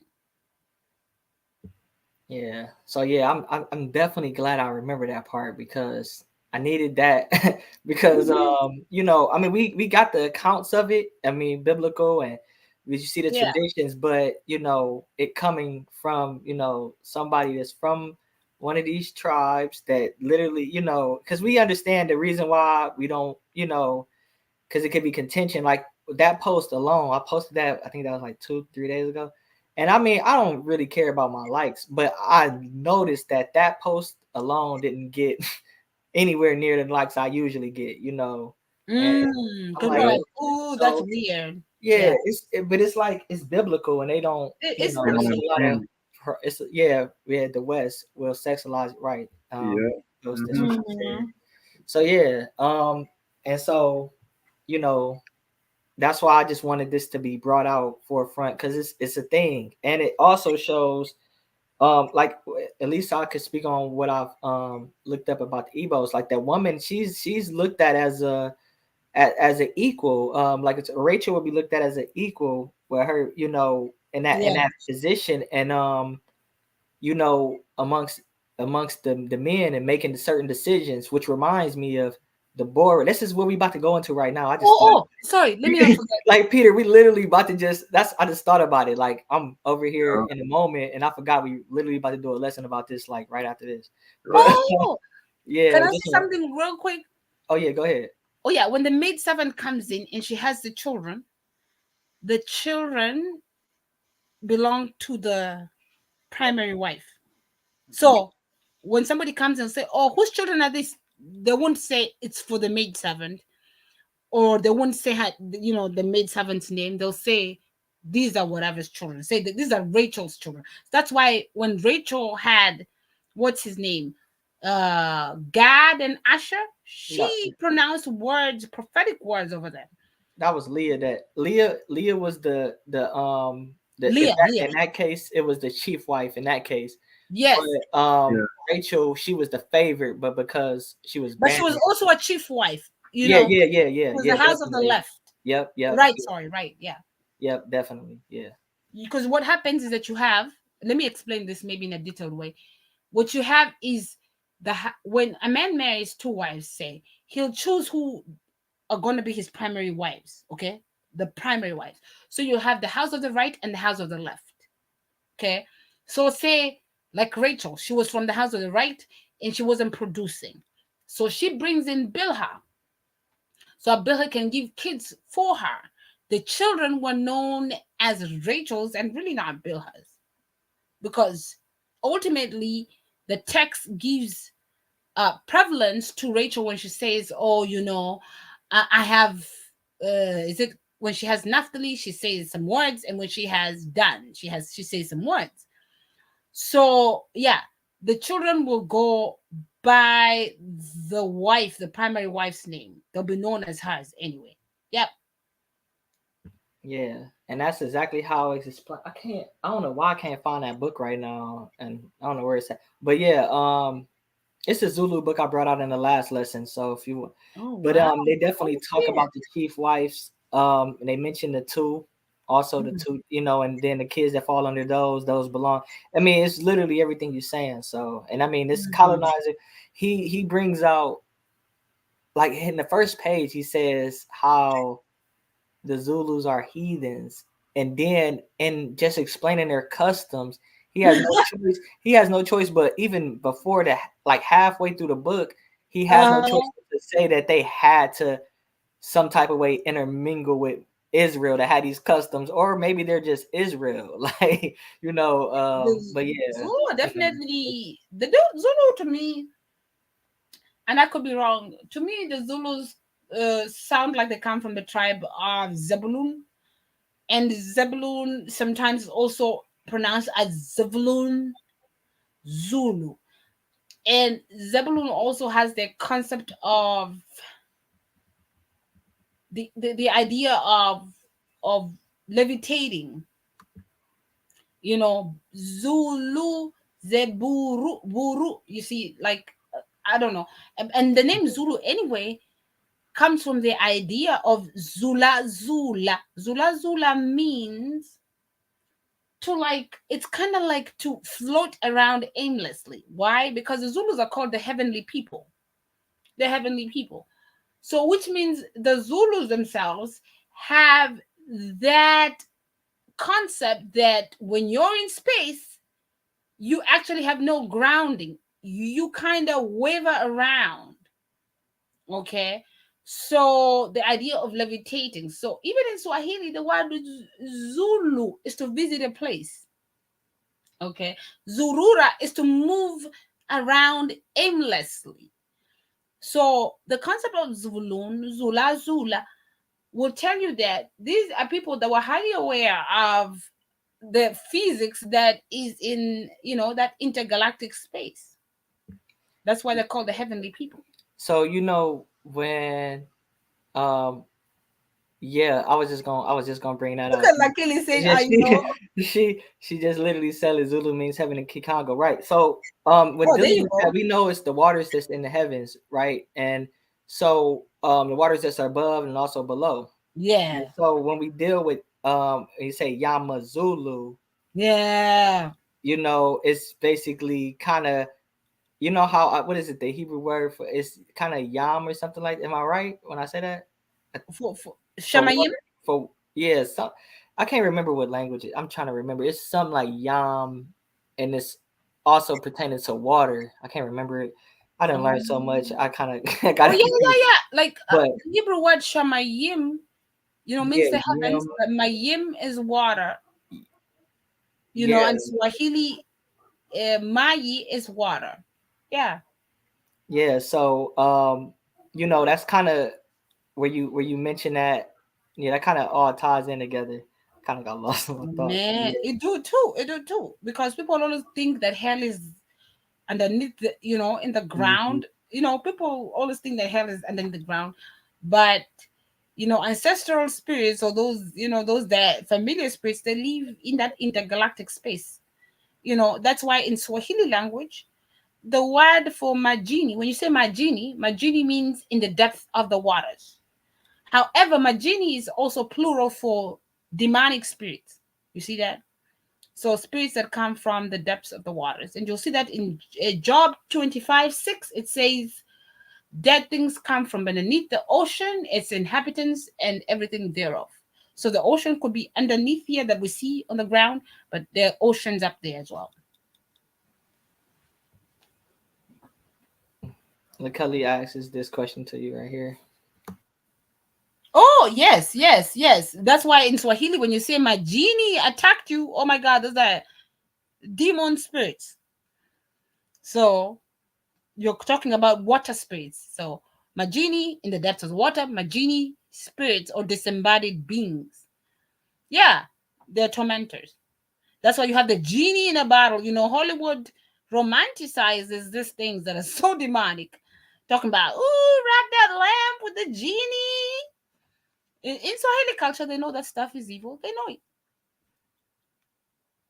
Very annoying. Yes. Those are the worst. Actually, they said that they're probably one of the worst kind of demons to try and get rid of. They're very stubborn. because they live in your waters, and the human beings like 80% water. Yep. Oh, that's man. You see how that Dang. just took me somewhere else. Like, Hallelujah. yo, that's crazy. That's wow. Yeah, our DNA is so important. It don't make no sense. Yes. It literally is. But Yes. yeah. Whew. Yeah. So we've been about 3 hours. Yeah. I better go. I better go, guys, because this is addictive. I'll sit here. No, I'll be in there looking at and I know Twitter it. and You know how Man. much we used to be on Clubhouse, so yeah, I oh already know it. yeah. So it's just catching back up and getting this information out. And this is just like a foundation discussion, and then when we go into more text and biblical references and linguistics, we'll concentrate it and make it more, so people have it tangible. I should say. Yeah. Hallelujah. Yeah, Yeah. Yeah. We need to have the slides out because I'm also yeah, a visual learner. yeah, definitely. So yeah, Yeah. so Yeah. yep. But all right, I guess we're just gonna end it here. Yes. Mm. So yeah, I'm definitely gonna download the app today, and then I'll be in contact with you, and we can discuss further Yes. lessons and everything, and do it from there. Hallelujah. So yeah, so Oh, salama people. We didn't say that a couple times, but it's just because it's just a lot of information to get out. But yeah, Yeah. yeah. I know I'll be here if I don't go, so I better get out. It's right, addictive. yeah. But all right, so yeah, I'll be in touch. We'll be in touch, and Yep. Yes. much love to everybody. Much love, family. So Salama to yeah, everybody. For everyone has a salama. blessed spot. Shalom. Send me the link of the next discussion so I listen. Okay, yeah, Yeah. yeah, I'll send it to you. Okay. Thank you, guys. All right, Not Bye. a see ya. problem. Shalom, shalom.